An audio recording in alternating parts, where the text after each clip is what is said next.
Niang président Madické Niang président nit ñi sax ñu ngi koy commencé fooye si mbedd yi xam nañ ko parce que lu mat une minute daanaka dana ko teg avant muy jàlle benn message ba mu nekkee si Kédougou nag tey Madické wax dëgg yàlla mobilisé na bu baax am na benn foule mais gis nañ benn cadre boo xam ne dafa serré si foule bi serré si Madické si boppam ak ñi nga xam ne moom la àndal moo doonoon une grande mobilisation foofu la ci Kédougou pour Madické Niang donc moom dafa ñëw rek ne Macky Sall moom mooy candidat bi nga xam ne moo ëpp lu ñuy tudd baatam Macky Sall wala turu Macky Sall danaan Macky Sall deful fi dara loolu la fi wax Macky Sall dafay dox suñu xel mais dañ ko fi jël fi ay bagages am ba mu waxee loolu ba pare rek gars yi ne na dem a dem donc fu loolu mooy son jeu favori mais Madické li mu gën a def Kédougou nga xam ne zone minière la dafa ñëw ne moom nekkoon na ministre des mines yéen a ngi fàttali ko Madické ba mu nekkee ministre des mines mu ne moom moo signé li nga xam ne mooy fonds social minier maanaam tey ji Kédougou dafa am lu fi ñu tuddee Sabodola moo xam or bu fa nekk léegi ñu ne or boobu pour Sénégal exploiter ko day def benn fonds boo xam ne day dellu si population yi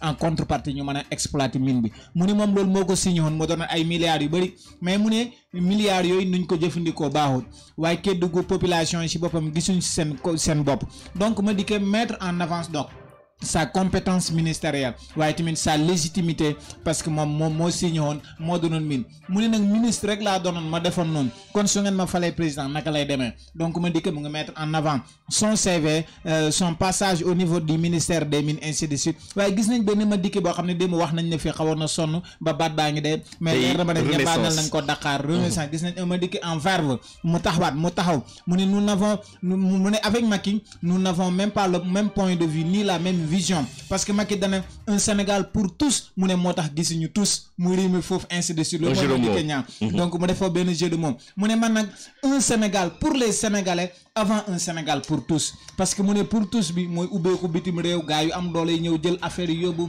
ressources minières yeeg ressources naturelles ainsi de suite donc gis nañ benn Madické Niang boo xam ne attaque frontale lay def moom dafay attaquer day jàkkaarloo Macky Sall di koy attaquer di koy wax di tudd baatam di koy joxor bi si la ma ne donc gis nañ Madické loolu nag tojoon nañ ko fi mooy Madické boo gisee muy wax ni ñu bëri dañoo njortoon ne Madické peut-être dafay def benn jeu de yo-yo wala benn baara yogoo ak Macky Sall si suuf moo tax pour setal boppam di wax nit ñi ne moom entre Macky Sall déggowoon ci suuf moo tax tout le temps daf koy attaqué bu baax mais gis nañ Madické Niang si habillement bi sol na c'est vrai benn xaftaan tey ji bu weex gis nañ ne xaw na bàyyi bleu bi de plus en plus te bleu bi la daan sol ak jaune ndax Abdoulaye Wade la mu waxoon ne Madické ma ngay utiliser sama couleur moo tax mu xaw a daw couleur yi wala loolu xam naa danañ ko jàngal si yeneen bis yi nga xam ne ni mooy ñëw mais gis nañ Madické mu ne bu demee foofu lay doon président Kédougou dana ko def un comptoir international d'or de commerce d'or loolu am solo la parce que waa Kédougou loolu lañ bëgg a dégg mu ne Kédougou vote Madické parce que mu ne man xam naa terrain bi xam naa fan mooy bande fas yi marbre yi nga xam ne moo nekk si sous-solu Kédougou boo demee salle de banquet au palais de la République parce que xam ne palais nekkoon na si gouvernement mu ne salle de banquet bi nga xam ne ni conseil des ministres te moo doon ministre moo koy accueillir kii bu fa nekk marbre bu fa nekk foofu lañ ko doxalee loolu am solo la ñu gis Madické Niang boo xam ne war na ne moom ku compétent la ku xam lu muy def la parce que di mettre en avant sa compétence ministérielle ainsi de suite waaye tamit Madické ñëw na si benn dotation bi nga xam ne wax na la ko mu ne 500 millions benn dotation spéciale boo xam ne dana ko defal bépp commune mu ne loolu dégg nag ñeneen ñu ko wax waaye moo ko fi njëkk a wax mu mel ni am na ku muy tontu mu Idrissa Seck parce que gis nañ Idrissa Seck mu ne moom 1 milliard lay def pour par commune Madické ne loolu moom moo ko njëkk na wax te effectivement moo ko njëkk na wax donc mu ne bu ko gars yi plagier donc buñ ko pirate moom moo njëkk wax dotation spéciale pour les communes donc am na programme boo xam ne programme bu mucc ayib waaye tamit ñu gisaat Madické président benn séquence musicale boo xam ne ñëw na ba mu ci séquence boobu jeexee gars yi yuuxoo mbooloo mi wër ko Madické ñëwaat si emploi des jeunes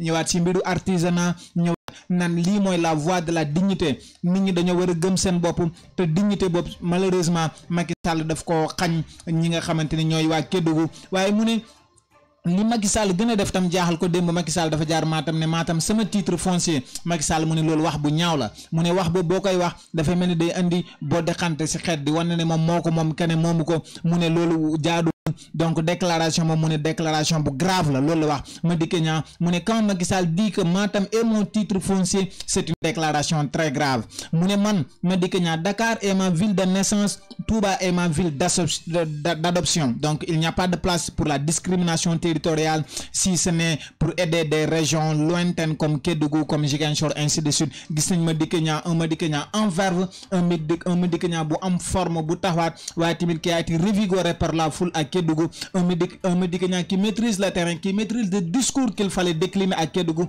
notamment au niveau des gens miniers, ainsi de suite. Donc médicament Mouché campagne après une semaine, il est toujours là, il existe toujours et il fait bouger quelques foules tout de même. Madické Niang, comme Magaye l'a dit hier, il est infatigable. D'ailleurs, nous sommes en ligne avec Bodian, un des lieutenants de Magaye à Ziguinchor. Il va parler au nom de la coalition Madické président. Bodian, bonsoir.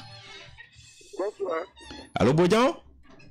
Oui, bonsoir Aline. Voilà donc Bodian, nous avons écouté le décryptage justement des propos de campagne de votre candidat qui est déjà peut-être, il est annoncé à Ziguinchor. Mais dites-nous un peu, quelle réaction justement par rapport à ce décryptage?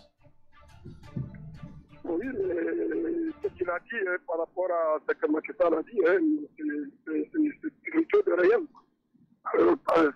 C'est aussi grave des propos comme ça, dire que Kédougou, c'est son titre foncier, c'est autre chose de grave. Mais mais moi je ne pense pas. Je pense que c'est son titre foncier, il l'a dit. Et vous étiez du PDS dans le temps. Le PDS vous aimiez, vous disiez dans le temps que Oussouye était un titre foncier du PDS. Et personne ne vous a jamais reproché quelque chose. Mais Macky Sall n'a jamais eu de titre foncier dans ce Sénégal-là. Parce qu'il est toujours minoritaire. L'APR est minoritaire au Sénégal. Avec tout ce qu'il mobilise. Non, mais malgré tout, ils sont minoritaires parce que si on doit aller dans les chiffres, l'APR est minoritaire au Sénégal. Et nous, dans notre coalition, nous pensons que nous sommes majoritaires. Et Bodian, dites-nous un peu quelles sont aujourd'hui les stratégies que vous êtes en train de mettre en branle dans cette campagne électorale au niveau local. Nous sommes en train de parler avec les militants de la coalition pour la mobilisation, pour l'accueil du président Madické. Alors, nous sommes en train de sensibiliser, nous sommes en train de parler avec les populations à travers son programme et avec le porte-à-porte, ça porte bien, franchement. Et vous espérez remporter cette élection? Oui, mais bien sûr, toi aussi. Ça sera une surprise, Bodian, ça sera une surprise au niveau de Ziguinchor. Moi, je pense bien que, oui, ça peut être une surprise parce que sa candidature a été une surprise pour les Sénégalais. Son parrainage a été une surprise, mais la validation de sa candidature a été une surprise. Et donc la victoire sera aussi une surprise. ça sera alors un président qui va surprendre les Sénégalais. Mais bien sûr, il va surprendre le Sénégal parce qu'il est en train de travailler pour la victoire. Très sincèrement, contrairement à ce que pensent les autres, contrairement à ce que vous voyez dans les autres coalitions, nous sommes en train de travailler pour la victoire de Madické. Et moi, personnellement, je suis convaincu que Madické Niang sera le futur président du Sénégal en ces élections de 2019. Bodian, dites-nous un peu, une dernière question, hein, Bodian, tu vas parler Wolof. Wax ñu rek lan mooy programme Madické Niang fii si région bu Ziguinchor.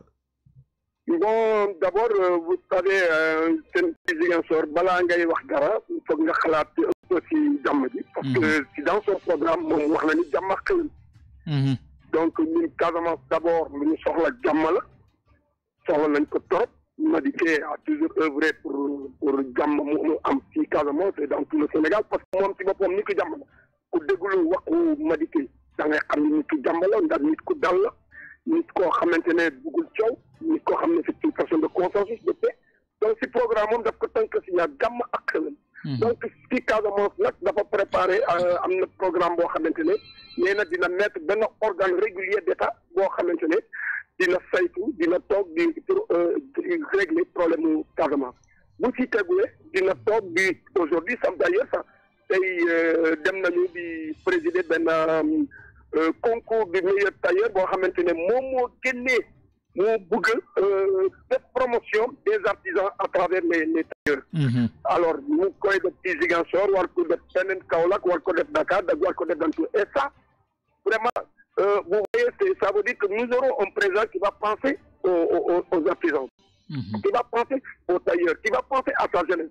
Et tous ces tailleurs que nous avons dit aujourd'hui, c'est des tailleurs yoo xamante ne c'est des jeunes. Donc, loolu wane na ni Madické dafa déjà il est en avance par rapport aux autres candidats parce que ku dem ci campagne électorale jëluloo xaalis di dem di koy maye ay nit mais nga toog nga génne ay matériel machine nga ñëw nga def concours nga xool ay 3 meilleurs tailleurs nga jox leen ay machines yoo xam ne la jumtukaay yoo xam ne yu ñu jël ñu liggéey donc kooku nga xam ne kooku déjà il pense à sa jeunesse, il pense à la jeunesse de la Casamance.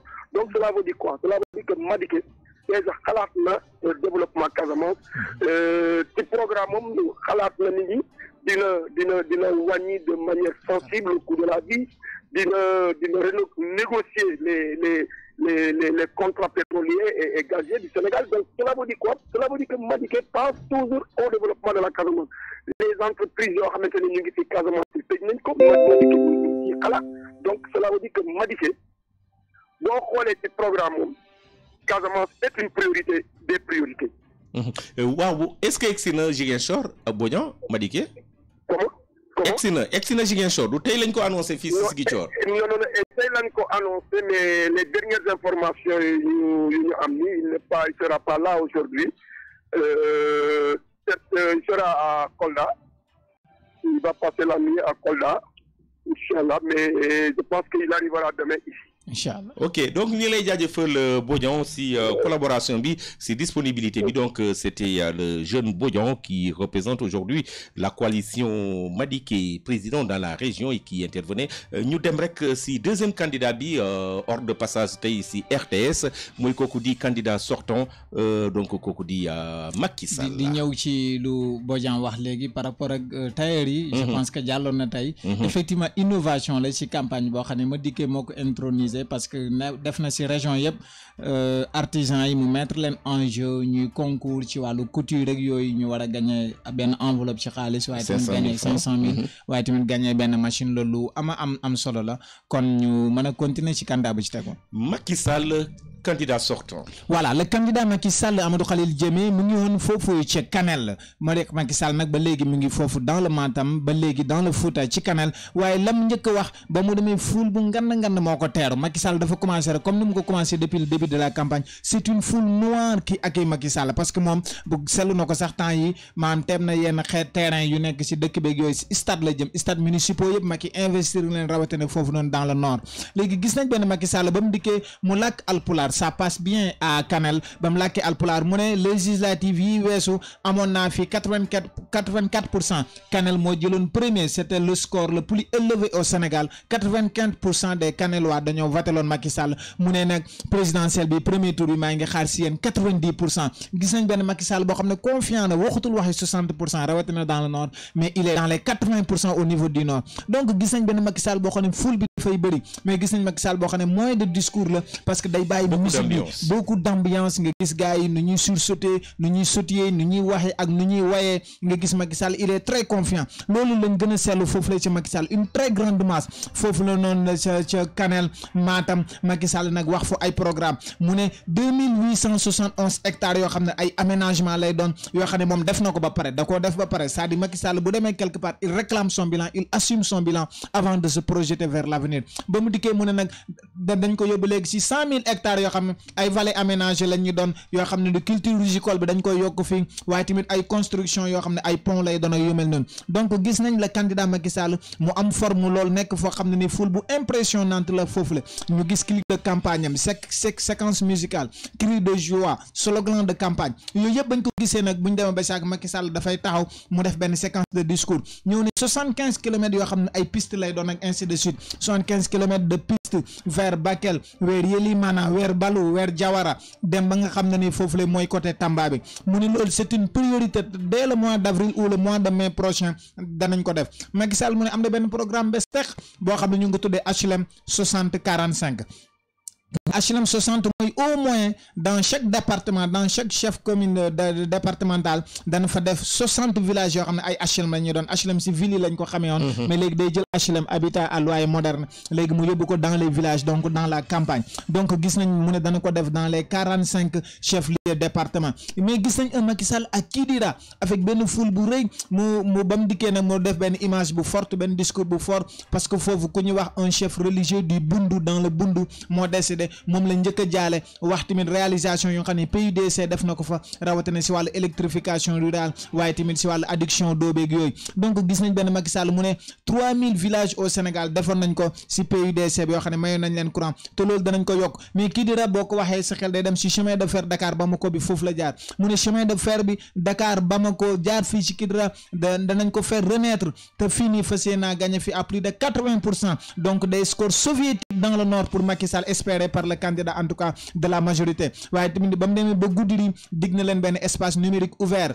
di wax si enjeu yi si wàllu jàng la nga xam ne ni état bi nga xam ne moom la incarné tey moo ko fa def waaye tamit localité bu nekk Macky Sall il assure son bilan il cite les réalisations et il se projette à l'avenir donc gis nañ un Macky Sall comme depuis le début de la campagne très confiant mais image buñ gën a marqué tey c'est passage yu Macky Sall à la RTS mooy Macky Sall dafa gis benn xaritam boo xam ne ko yàgg la woon bañ doonee xale tey la ko soog a gis boobu ba léegi mu feeñu ko si ful bi waa ji jooy yu métti Macky jël ko nga gis ronka ñu doon une forte image ñu ne benn ami d'enfance Macky Sall mu mel ni dañuy wax ne kii ku humain la ku am reconnaissance la ku am yëg-yëg la ku fonk démb la gis nañ benn Macky Sall boo xam ne il joue sur ces images là pour dire que moom moo mën a incarner l'avenir de ce pays waaye tamit assumer na bilan bi nga xam ne def na ko dans le nord il s'est projeté à l'avenir donc un Macky Sall très confiant qui se projette dans l'avenir. Un Macky Sall qui se projette dans l'avenir, ça sera waaw léegi am na lu Macky Sall def ba xam naxee na ko candidat yëpp boo dafa ñëw ba si Cheikh Anta Diop foofu la tëjee élément bi dafa ñëw mu ne tey ce jour anniversaire démb la woon enregistrement yi c'était le 7 février nga xam ne mooy anniversaire de décès Cheikh Anta Diop ñu gis un Macky Sall qui rend hommage à ce monument du savoir africain sénégalais à cet égyptologue ce physicien ce mathématicien ce philosophe Cheikh Anta Diop mu rendre ko hommage delloo ko njukkal si ful bi tamit noonu la tëjee enregistrement bi gis nañ ni Macky Sall a marqué un grand coup fii lañ dem xaar ñoom Ousmane Sonko ñoo xam ne dañuy réclamer l'africanité di réclamer le nationalisme gisuñ ne rendre uñ hommage benn yoon Cheikh Anta Diop mais gis nañ ne Macky Sall rendre na ko hommage donc Macky Sall a marqué encore une fois un grand coup dans cette campagne électorale. Macky Sall a marqué un grand coup dans la campagne électorale. Nous sommes en ligne avec l'honorable député Aimé Assine du département d'Oussouye. C'est le responsable numéro 1 du Benno Bokk Yakaar dans la localité. Honorable, bonsoir. Bonsoir. Honorable, votre première réaction après le décryptage des propos de campagne de votre candidat? Mais bien sûr, on s'y attendait bien. C'est pas étonnant. C'est vrai que le Fouta a toujours constitué une base, mais nous allons lancer un défi ici en Casamance, parce que je crois que les Casamancés ont fini par comprendre que le président Macky Sall ne peut pas aimer la Casamance mieux que nous. Le président Macky Sall nous a montré qu'il adore la Casamance. Et ne serait-ce que par rapport à ça, nous allons, comme le disait Hollande, nous harcer tant que tout pays pour lui assurer et largement sa victoire dès le premier tour. Et en tout cas, ce qui concerne aussi, nous sommes sereins parce que nous ne pensons pas que ces petits apprentis vont nous amener des ennuis parce que les gens sont lucides, les gens savent à qui nous avons affaire. Et nous sommes très très sereins aussi et je puis vous assurer que tous les responsables réunis à Oussouye, il n'y a pas de dissidence, tout le monde est autour de l'essentiel. Nous avons donc retrouvé toute l'unité qu'il faut parce que nous allons en combat et nous voulons apporter au président Macky Sall la réponse à tous les bienfaits qu'il a apportés pour la Casamance. Nous contribuerons. Et je lance un défi aux autres départements de la région pour que, de manière, sur le plan de la valeur relative, que chaque département puisse assurer le premier tour. Ainsi, la Casamance aura rendu la monnaie au président Macky Sall.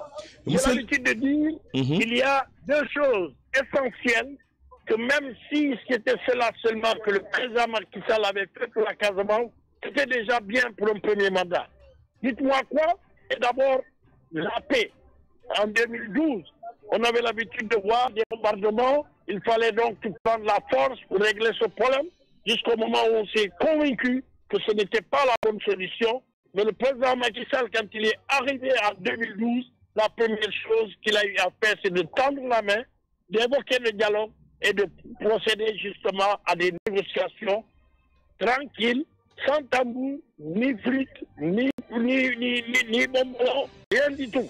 Et c'est cela que les gens sont en train de constater. On est en train de constater que la paix est en train de s'installer définitivement. C'est ça, une personne qui sait manager.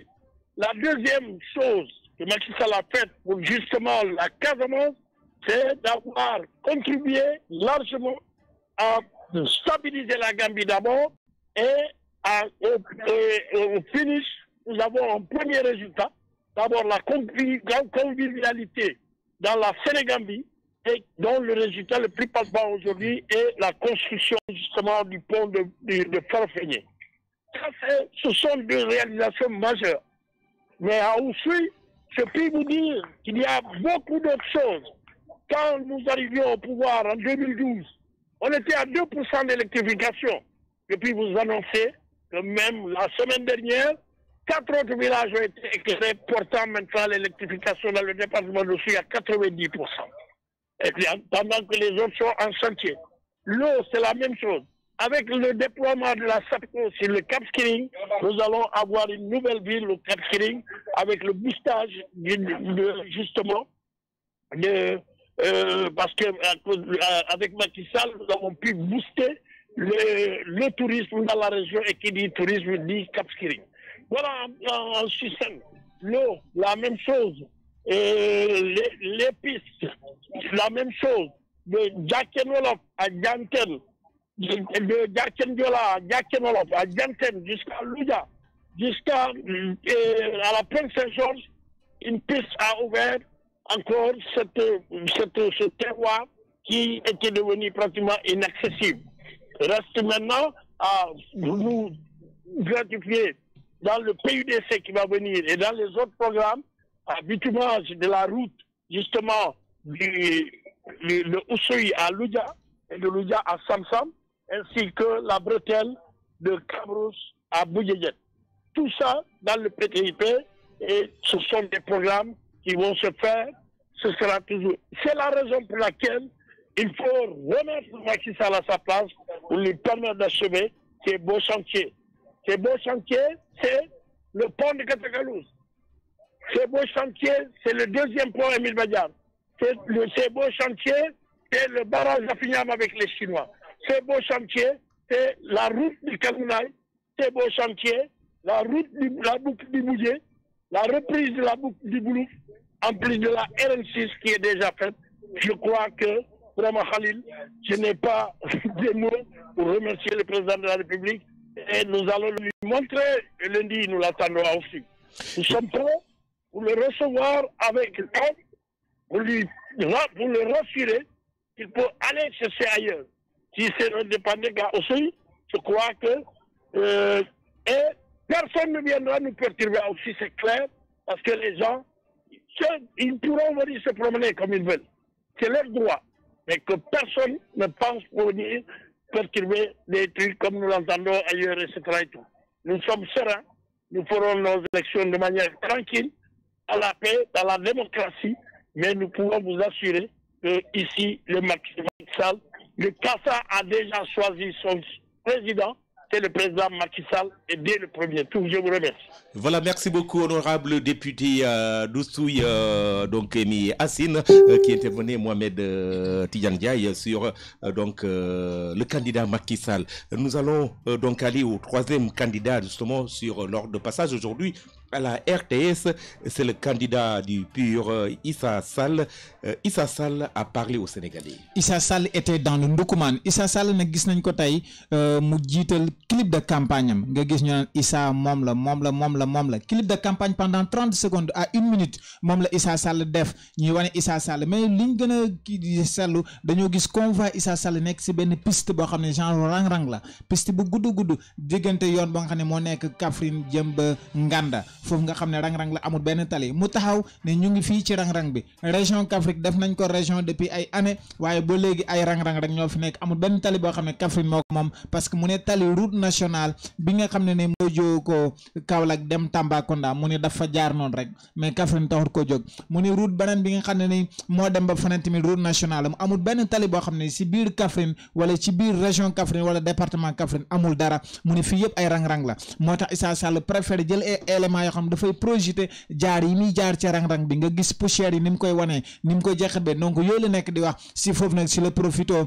wax programme yi nga xam ne am na ko ci wàllu route ci wàllu infrastructure waaye tamit si route goudronné foofu noonu nga xam ne mooy Ndoukoumane si région Kaffrine mu ne Nganda Kaffrine nga xam ne benn doléance boo xam ne depuis l'indépendance gars yi ñu ngi koy kaas doonte Macky Sall demoon na fa visite wax ne dana lancer travaux yi mu ne boobu léegi dara amul fi te moom bu jëlee réew mi yooyu bokk na si priorité yi nga xam ne ni moom lay njëkk a sàmm mais gis nañ Issa Sall mu ne di ko gën a jaaxal foofu la ci Ndoukoumane si diwaanu Saloum mu ne gis na dëkk yu bëri mu fekk fa ay poteau mu laaj population yi laaj villageois yi ñu ne poteau yi ñu ngi fi nekk depuis 2010 mu jaaxal ko lool mu foog ne kon état bi dafa def fi cuune dëgg état bi dafa am politique boo xam ne dafa sooxe si wàllu électrification waaye tamit si wàllu joxe ay yoon yoo xam ne yoon yu mucc ayib la yu baax la nga xam ne askan wi dañ mën a dox comme niñ ko bëggee si lu duxul benn coono mu ne chef du département nga xam ne mooy Kaffrine amul benn goudron noonu na ngeen ko mën a xalaatee mu ne gis naa ay projet yu bëri yoo xam ne dañ dema pose première pierre bi bañ ko defee kenn xamul ñaata at la mu ne kanaan président bu fi nekk bu dikkaatee day def deuxième pierre bi dem bu subaa mu ñëwaat def troisième pierre bi fekkee noonu lañ koy toppee kañ lay pare mu ne Issa Sall ne gis nañ fi président boo xam ne candidat la waaye tudd tur bi ba léegi mu ngi fi nekk di inauguré rek di inauguré waaye yi muy inauguré yëpp ay chantier inachevé la mu doon ay chantier yoo xam ne amul benn njariñ chantier inachevé la loolu tamit mu jaaxal nit ñi lool jaaxal woo nga xam ne ni moom moo nga xam ne ne Issa Sall mu ne xam naa daal moom bu faloo dana dem chantier yi nga xam ne inauguré na ko te yéegul moom lay njëkk a yeggale ba pare soog a toog nag tàmbali ab programme bi nga xam ne ni moom la tënk si fu mu tuddee programme pur sang mu ne man dinaa ko inauguré te dinaa ko di parce que moom dafa inauguré rek di tëj waaye man su ma inauguré dinaa ko ubbi nga xam ne dana amal njariñ askan wi donc gis nañ Issa Sall boo xam ne day boole ñaar maanaam dafay décliner programme am waaye tamit nu muy décliner programme dafay génne yenn sooxe ak yenn limites yi nga xam ne ni programme PSC am na ko muy programme Macky Sall waaye ba mu dikkee ba si Kaffrine bokk na si site yu gën a inondable au Sénégal inondation dafa bëri lool boo demee quartier yi ñuy tuddee jàmm gën Kaffrine de TP parce que xam naa fa tuuti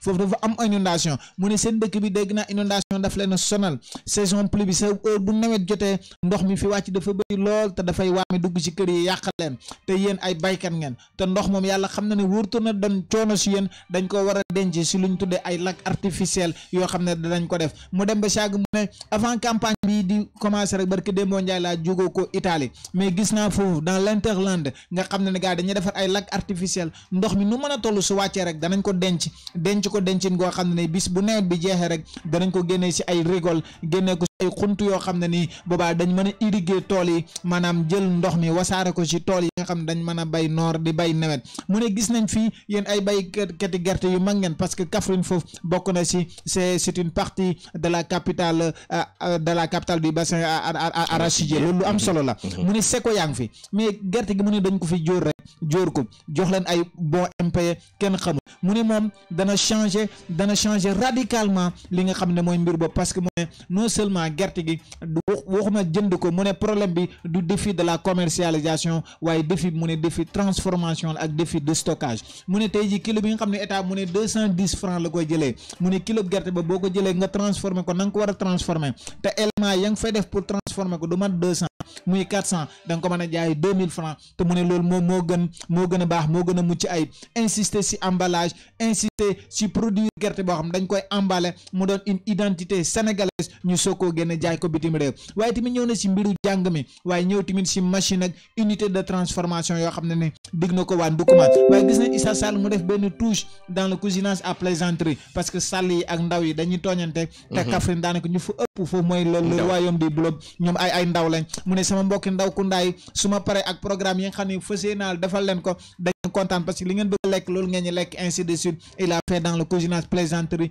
pour mieux attirer pour mieux attirer les militants et la foule donc gis nañ Issa Sall si mu sol benn kaftan ba léegi kaftan bleu ciel tey bu vert rek la daan sol depuis le début mais tey gis nañ mu changé kaftan xaw ma dafa àndut ak footkat xaw ma nu mu demee noonu mais changé na beneen kaftan bàyyi vert bi mais tamit def na képpi vert bi nga xam ne def na ko pour faire un peu jeune donc gis nañ Issa Sall boo xam ne comme ni ñu koy defee depuis début campagne dafay insister si programme am du koy wan nit ñi di ko càmbar ba si sew sewaan yi ak si programmatique yëpp mu te tasaare ko. donc gis na Issa Sall boo xam ne maîtrise na programme te maîtrise na terrain bi te dëkk bi mu dem la fay yelloo ak la dëkk ba soxla day jukki programme am lu méngoog la dëkk ba soxla moom la fay jukki. Issa Sall a fait très fort en matière de déclinaison programmatique.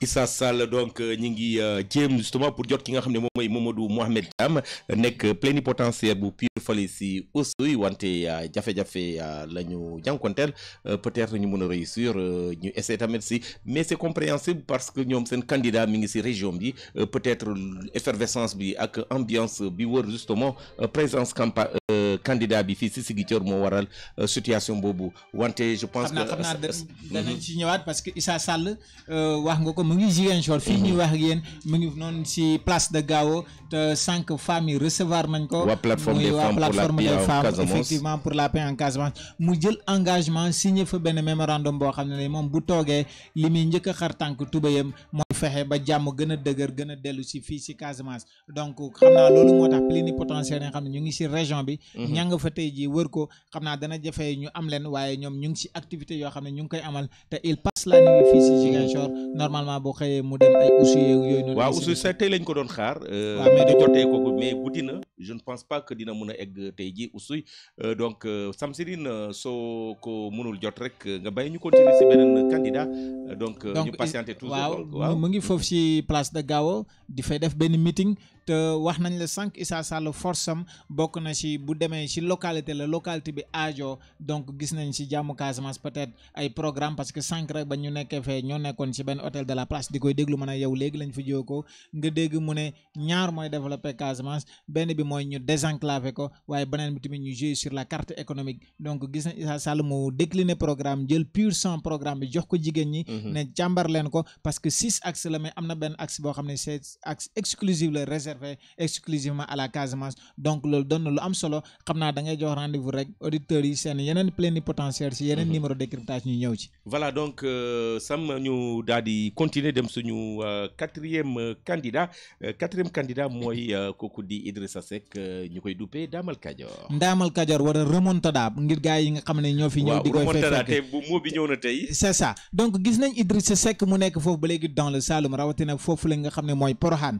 Idrissa Seck tey il a frappé fort dafa dem daara Maam Jaara am na benn daara bu mag bu nekk Porokhane nga xam ne la fa nekk ëpp na ay junne xale ñëpp Maam Jaara lañ tudd ku tudd Maam Jaara si Sénégal rek boo fa yóbbee sa doom doo fay doo def dara foofu nga jàng ba mokkal alxuraan. donc Idrissa Seck mu ne daara ji avant daara Maam Jaara di am mu ne moom foofu la jàngee foofu lañ ko dalalee alxuraan mu ne fii laa toog gàpparndiku ñu teg àlliwa samay oom ñu jàngale ma dalal ma fi baa fii laa jàngee daara li ma xam si alxuraan fii laa ko jàngee. wax nañ la sëñ Moussa Nawel Mbacke mi nga xam ne nii moo nekk foofu Porokhane xaritam la mu ne asalaamaaleykum maa ngi nuyu xalif général des Mourides maa ngi koy nuyu muy Cheikh Mohamed Mountakha mu tudd ko mu ne fii mooy daara Maam Jaara donc la baraba laaj si teggin ci nuyoo ci waxi daara gis nañ Idrissa Seck waxam saf daara saf alxuraan tey foofu lay ca Porokhane parce que loolu la baraba laaj. donc gis nañ Idrissa Seck boo xam ne ni programme bi nga xam ne lal na ko bu ko nit ñi wóoloo ba fal ko mu ne lim bëgg a def pour redresser le Sénégal programme bi noonu la ko tuddee mu ne programme bi dana am pàcc bu rëy bu mu jagleel daara yi parce que wax na ne sax dem ba si àgg mu ne dana am un budget boo xam ne da ko jagleel un axe confessionnel maanaam benn pàcc boo xam ne ci wàllu gëm-gëm bi si wàllu sàmm pas-pas nit ñi moo xam si chrétien la ak si yeneen diine si alxuraan ak yu mel noonu si l'islam mu ne dana ko sàmmal nit ñi fase mu ne parce que mu ne pas-pas si diine yooyu moo jur yi nga xamante ni moo mel ni ñoom Sëñ Touba tudd ay mag ñi ñoom Cheikh Sidi Hadj Malick ñoom Cheikh Ibrahima Niass ñoom El Hadj Omar Fouti mu ne ñoom ñëpp daara ji moo fi njëkk école française foofu te la meññ si ay nit yoo xam ne ni Sénégal meññigul ñu mel noonu ñu baaxee noonu ñu teddee noonu ba léegi kon daara ji ëpp naa desal ginnaaw donc genre discours boobu la fa Idrissa Seck woon mu ne la première mesure mu ne une direction générale boo xam ne de l'enseignement confessionnel moom lay créer moom Idrissa Seck. donc Idrissa Seck mu ngi noonu mu wax ba daaneel nag waa ndongo daara yi nga xam ne ñëpp ay jigéen lañ ñu def benn récitation boo xam ne benn prière la benn xasida Serigne Ahmadou Bamba la moom lañ def ko ñu ñaanal ko Idrissa Seck ñu réciter ko en chœur ci ton boo xam ne nii ton bu neex la ton bu murite la waaye Idrissa Seck ba mu jóge ko Porokhane rek dafa barastiku rek dem ba Ndoukoumane dem Kaffrine ba mu demee Kaffrine nag mu def ful bu rëy mu ne am na benn waay wooma ne ma fii jërutoon nga fi ñëw 45 départements yi bul yegg si département Kaffrine parce que département Kaffrine dafa am benn jigéen bu ñuy tuddee la Lionne di Ndoukoumane muy Matassi Diallo ancienne présidente du conseil régional bu Kaolack nga xam ne doon na fi ancienne éphémère ministre su Wade ainsi de suite wala même su Diouf sax Matassi Diallo nga xam ne ñëpp politiciens yëpp dañ koo ragal daam boobu noonu nga xam ne ni léegi dafa rallier dem si Idriss Seck parce que Idriss Seck léegi moo am buzz de ralliement bi ñëpp foofu lañ jëm Matassi Diallo jëm na foofu donc gis nañ mu présenté Matassi Diallo ñu gis un Idriss Seck très confiant boo xam ne ni mu ne mënoon naa sax sauter état bu Kaffrine jërul mu fi ñëw parce que Matassi Diallo wóolu na ko wóolu goo xam ne ni jege na askanu Kaffrine jege goo xam ne ni fu Matassi Diallo jublu rek électeur Ndoukoumane yëpp foofu la ñuy jublu donc gis nañ benn Idriss Seck mu ñëw nag si gerte gi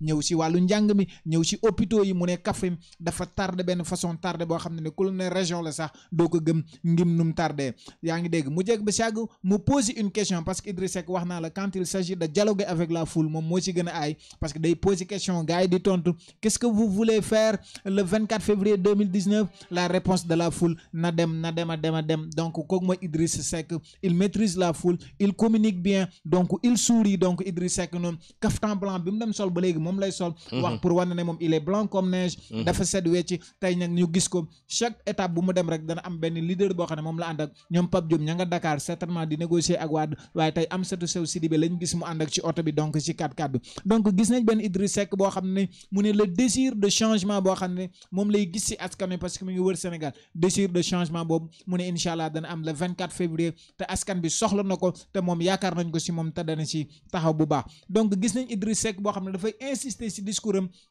si wàllu premier tour parce que Macky Sall moo naan affaire yi premier tour 60% mais Idriss Seck mu ne est-ce que jar na may ànd ak moom ma àgg ak moom deuxième tour fu mu dem dana wax lool fu mu dem dana wax ne est-ce que jar na may ànd moom mu ngi wan askan wi di wan ne bu deuxième tour amee moom la mu ngi wan askan wi ne c'est l'homme boo nga xam ne ni moom moo war a ñëw c'est l'homme providentiel ainsi de suite da koy dugal tout le temps si discours am mais gis nañ benn Idriss Seck boo xam ne il est très fort il donne l'impression de ne vouloir pas arriver au deuxième tour mu ne dès le premier tour rek mën na gagner Macky Sall donc Idriss Seck mu ngi bëgg Macky Sall def ko adversaire numéro 1 te bu ñu xoolee ci ralliement yi nga xam ne ni moom lay am xam naa dañ ci ñëw ci actualité de campagne waa daa Idriss Seck mu ngi réussir remontada bi non seulement ci style communication ci discours bi nu muy dialogue foule bi mais ci ralliement yi nga xam ne ñu ngi koy bénéficier waaye tamit mu ngi wane ne compétence ministérielle compétence étatique bi nga xam ne am na ci parce que Idriss Seck à l'âge de 15 ans nag la nekkoon PDS à l'âge de 29 ans mu doonoon directeur de campagne de Wade mu théoriser fi li ñu tuddoon la marche bleue victorieuse mu teg Wade ci pouvoir donc Idriss Seck boo xam ne moom lañu gisaat mooy battre le record de participation en élection parce que c'est sa 3e présidentielle ñeneen ñu fi nekk ñii 2 lañ ñi ay novice lañ gis nañ Idriss Seck maîtrise na terrain bi te fas yéene taxaw ne affaire bi moom lay doon pour yóbbu Macky Sall deuxième tour si loolu si tànk yooyu la taxaw. Idriss Seck te ki nga xam ne mooy kenn si responsable réew mi fii si Ziguinchor mi ngi en ligne kooku di Yankuba Diatta ñu ngi lay nuyu. maa ngi leen di fay bu baax a baax. Yankuba ñu bàyyi la rek nga réagir si décryptage bi nga xam ne def nañ ko sama naataango kooku di Mohamed Tidiane Ndiaye def na ko léegi si sa candidat tey si passage am à la RTS. jërëjëf Khalil, je pense que ce qui est en train aujourd'hui de se réaliser est très important aux yeux des Sénégalais. Et d'ailleurs, c'est pourquoi je voudrais que la Casamance ne soit pas en reste. Parce que nous avons tous compris aujourd'hui que la vraie alternance qui s'annonce est inévitable. Et cette vraie alternance, je ne veux pas que la Casamance ne soit en reste, parce que Idrissa Seck, tout le monde sait qu'aujourd'hui, c'est la solution de toutes les difficultés de ce pays. Et cela est en train de se prouver à travers les ralliements qui sont en train de se faire, mais aussi à travers la masse qui accompagne et accueille Idrissa Seck sur le terrain et partout au Sénégal. Donc, cela sont des signes qui montrent que ce que je viens de dire tantôt, que la vraie alternance est inévitable et Macky Sall même sent aujourd'hui que ce qui se dessine, il ne va même pas arriver au deuxième tour si Dieu le veut bien. Donc, je pense que c'est une situation qui est là et c'est une réalité qui est là. Et la coalition IDI 2019 dans le département de Ziguinchor, à travers son plénipotentiaire qui est moi, M. Yankuba Diatta, nous sommes en train de préparer l'arrivée de notre président dans le département et dans la région. Et les jours à venir, je pense que tout le monde sera édifié par rapport à ça. Allez. Vous nous avez dit tout ce qui se dessine justement vous est favorable. À quoi faites-vous allusion? Je fais allusion exactement par rapport à la grande victoire qui s'annonce. Et cette victoire, je vous dis, aujourd'hui, le travail de terrain qui est en train d'être réalisé par le président de la coalition IDI 2019 montre et démontre que Macky Sall sait lui-même clairement qu'il va partir. Oui. Yankouba, dites-nous un peu le programme de votre candidat dans la région de Ziguinchor. Il arrive quand et qu'est-ce que vous comptez justement lui réserver comme accueil? Merci beaucoup, Khalil. Je vais vraiment vous saluer et saluer tous les auditeurs et auditrices de la 93.4. Et vous allez me permettre pour remercier vraiment les représentants des leaders alliés au niveau départemental comme au niveau régional, mais vous dire que nous sommes en train de préparer la venue du président Idrissa Seck dans la région de Ziguinchor. Vous annoncez que depuis l'installation du comité électoral départemental et communal, un travail de terrain très important est en train d'être fait et des stratégies sont élaborées. Et ces stratégies, vous me permettrez de ne pas les dévoiler parce que pour le moment, un travail de terrain énorme est en train d'être fait dans le calme. Mais nous préparons également la venue de notre président au niveau de la région, mais particulièrement au niveau départemental. Et donc, on vous traite d'apprenti à politicien, vous avez sûrement suivi. Quelle est votre réponse par rapport justement à ce qualificatif? Ben, écoutez, tous ces gens-là qui nous traitaient d'apprentis politiques aujourd'hui ont compris que la grande école, c'est nous. Et ils savent, et je l'affirme et je le réaffirme, ils savent très bien qu'aujourd'hui, la grande école, parce que c'est nous qui leur avons appris qu'est-ce que la politique. Et la stratégie politique, ils savent que nous qui leur avions appris. Et comme le disait l'autre, le marabout apprend à son talibé, mais ne lui montre pas tout. Je vous remercie, Yankouba Diatta. Je rappelle que vous êtes le plénipotentiaire au niveau du département de Ziguinchor de la coalition IDI 2019. Merci en tout cas, même si le nom de famille renvoie à tout cas, ce sont mes esclaves, des Diatta. Voilà, nous vous remercions. Merci. Voilà. Je vous le concède parce que je sais qu'à côté de toi, il y a une bonne miche de pain qui est à côté. Merci beaucoup, M. Diatta. Merci, Diatta. On va passer au 5e candidat. Par rapport à l'ordre de passage, il s'agit de Ousmane Sonko. Voilà, le candidat Ousmane Sonko mu ngi nekkoon foofule ci Linguère Daara Jolof Linguère nag bu ñu ko tuddee tudd Ousmane Sonko xel yi day dem ci benn personnalité politique public mi Aly Ngouille Ndiaye. Donc Ousmane Sonko était chez Aly Ngouille Ndiaye à Linguère. Ñu gis ne Ousmane Sonko dafa départ rek élément bi nga xam ne moo jàll RTS te Sénégal di koy arbitrer en accord avec le candidat lui-même. Ñu gis Ousmane Sonko une grosse foule à Linguère mu doon lu bette. Ñu gis nag ay jeunes yoo xam ne ñu ngi way Sonko président. Donc ñoom ñoo tertu Ousmane Sonko mu doonoon loo xam ne lu am solo. Ñu gis Ousmane Sonko di attaquer bu baax a baax frontalement Aly Ngouille Ndiaye chez lui. Est-ce qu'on se demande si c'est une bonne stratégie parce que des frères et des sœurs de sang de Aly Ngouille Ndiaye ñoo fa nekkoon nga nekk di koy attaquer frontalement? Est-ce que c'est une bonne stratégie? On se demande. Mais Ousmane Sonko reste Ousmane Sonko. Il reste donc dans sa logique. Il poursuit son discours anti-système. Donc même chez Aly Ngouille Ndiaye, il ne varie pas dans son discours. Mais gis nañ Ousmane Sonko ba mu demee ba ci Daara Jolof mu wax fa benn discours boo xam ne dafa dëppoog réalité yi nga xam ne ni moo am foofu ci zone sylvopastorale bi. Mu ne dana def Daara Jolof la capitale départementale parce que Daara Jolof gis na ne méngoo na mu doon capitale départementale. Gis nañ Ousmane Sonko mu insister ci par rapport ak ci discours bi waaye mu ne loolu du ñëw rek décréter ko comme ni koy politique yi di defee. Mu ne dana gis ay géologue, gis ay géographe, gis ay sociologue, gis ay économiste, gis ay géographe ñoo xam ne danañ taxaw ñu jàngat ba xam Daara Jolof mérito na doon le statut capitale départementale foofu lay ci Louga boobaa ñu jël ko décréter ko Daara Jolof sur la base yoo xam ne ay connaissance lay doon ay étude lay doon. Mu ne Daara Jolof nag dafa am ay menaces yoo xam ne moo koy gete. Gis ne mu ne désert bi ma ngay waaxu jéego yu rëy jëm Daara Jolof Jolof waaye tamit gis nañ ne li nga xamante ni mooy lumpul nga xam ne ni rivage yi mooy jox Daara Jolof tuuti avancé maire bi ma ngi koy menacé donc Daara Jolof ñaari menaces yooyu moo ko kii moo tax ñu ne il faut que ñu jël ay matuwaay yoo xam ne ni zone sylvopastorale bi dañ koy defaraat parce que mu ne le désert avance mais aussi la mer avance si beneen côté bi Daara Jolof dana xaw a tàncloo mu ne faaw rek ay nit taxaw jël ay matuwaay defar ko parce que moo war a doon la capitale de l'élevage en matière d'élevage c'est Daara Jolof qui doit être la capitale du Sénégal loolu Ousmane Sonko wax mu ne nag dana jël ay matuwaay yoo xam ne nii dana faire renaître la flore et la faune foofu lay si Daara Jolof si zone sylvopastorale mais gis nañ ne Daara Jolof day am ay problèmes yu bëri diggante agriculteurs yi ak éleveurs yi ba nga xam ne ay drame sax def si amee Ousmane Sonko mu ne danañ réfléchir si comment répartir le territoire Daara Jolof comment la ñuy tegee en harmonie avec les acteurs locaux ñu teg ay passerelles yoo xam ne de délimitation la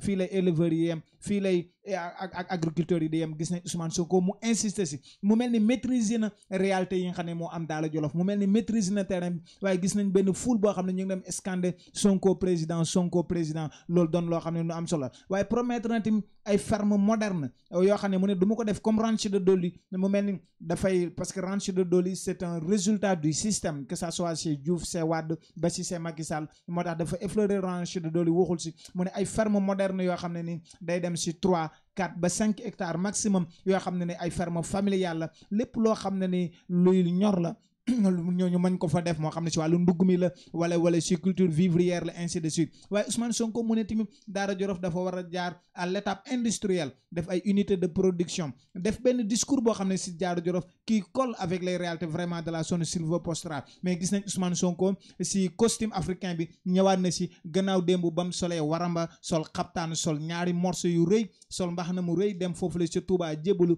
di wax sama sëriñ bi di wax si barke sëñ bi di wax ne Abdou Mbacké mooy sama sëriñ ainsi de suite parce que discours phallasisme bi nga xam ne ni askan wi am na ñu ko koy ñaaw njort ne si wàllu phallasiste la mu dem wane ne Touba la wane ne Daara la gis nañ ne tey ñëwaat na si costume africain bi nga xam ne moom la déparé woon campagne bi muy mbubb waaye gis nañ bone bi muy tengaade bi mu dem sol tengaade bi xaw ma fan la wadd si dëkk yi waaye gis nañ benn baax ne mu seere la gën a sol ainsi de suite waaye sentir na Ousmane Sonko mu xaw a sonn démb ak barki démb waaye gis nañ ko tey mu xaw na revigoré xaw na ñëwaat na mu changer look tuuti rawatina si bone bi mu sawar waaye ay jeunes si électorat bi nga gis ñu wër ko ñoo xam ne ñu engagé lañ mu ne mu ngi wax naan gars yi xaar nañ ma fii ba 2 heures nangam ba 3 heures nangam loolu engagement moo koy firndeel gis nañ Ousmane Sonko l'électorat juvénile est engagé derrière Ousmane Sonko et il joue bien la carte de cet électorat juvénile. Ousmane Sonko, donc pour parler d'Ousmane Sonko, Lucky Diop est en ligne. Lucky Diop, je rappelle moom daanaka États-Unis la nekk mu bàyyeeku ñëw pour accompagner ki nga xam ne moom mooy Ousmane Sonko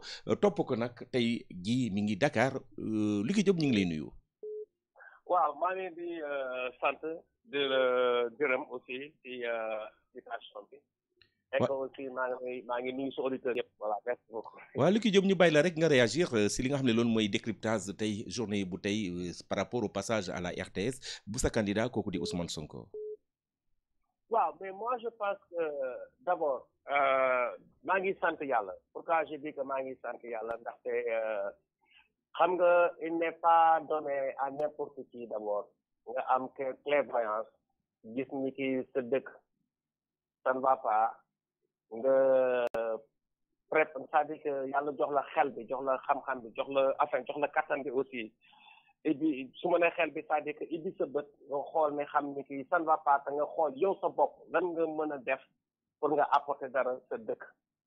Parce que comme nu koy Sonko di waxee le don de soi pour la patrie parce que loolu Sonko day na maa ko mag et puis à 2 reprises on a eu à se rencontrer mag moom et j'ai c'est-à-dire que même wax bi laa ko wax je l'ai fait comprendre que bon wax bi d'abord moom waa mu koy commencer fekk man loolu laa d'abord moom laa gëm donc pour parler de ça c'est-à-dire pour dire que Sonko lu muy wax ni yëpp doon na loo xam ni man je le supporte à 100% ndaxte xam nga Sénégal c'est-à-dire que nexe mbaay bi moo fi yàgg am dañu yàgg ñëw du ñuy sëlëmal du ñu gëm loolu loo xam ne taxawul et que vraiment sant yàlla parce que moom déjà yàlla may na ko xam-xam bi donc en dehors de ça may na ko aussi le fait que mu ñëw maintenant di conscientiser la jeunesse di conscientiser la population sénégalaise di conscientiser ñëpp quand je dis la population sénégalaise bàyyiwul kenn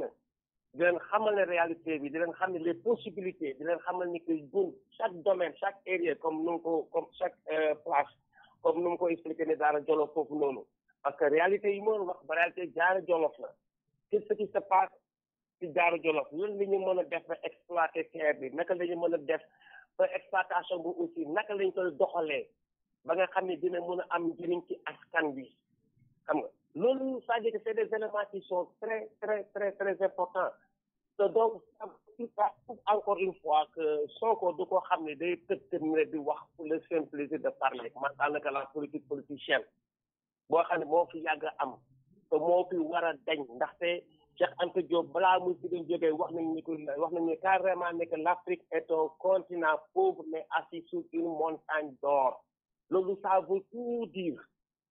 Nous, on a tout ce qu'il nous faut pour nous développer.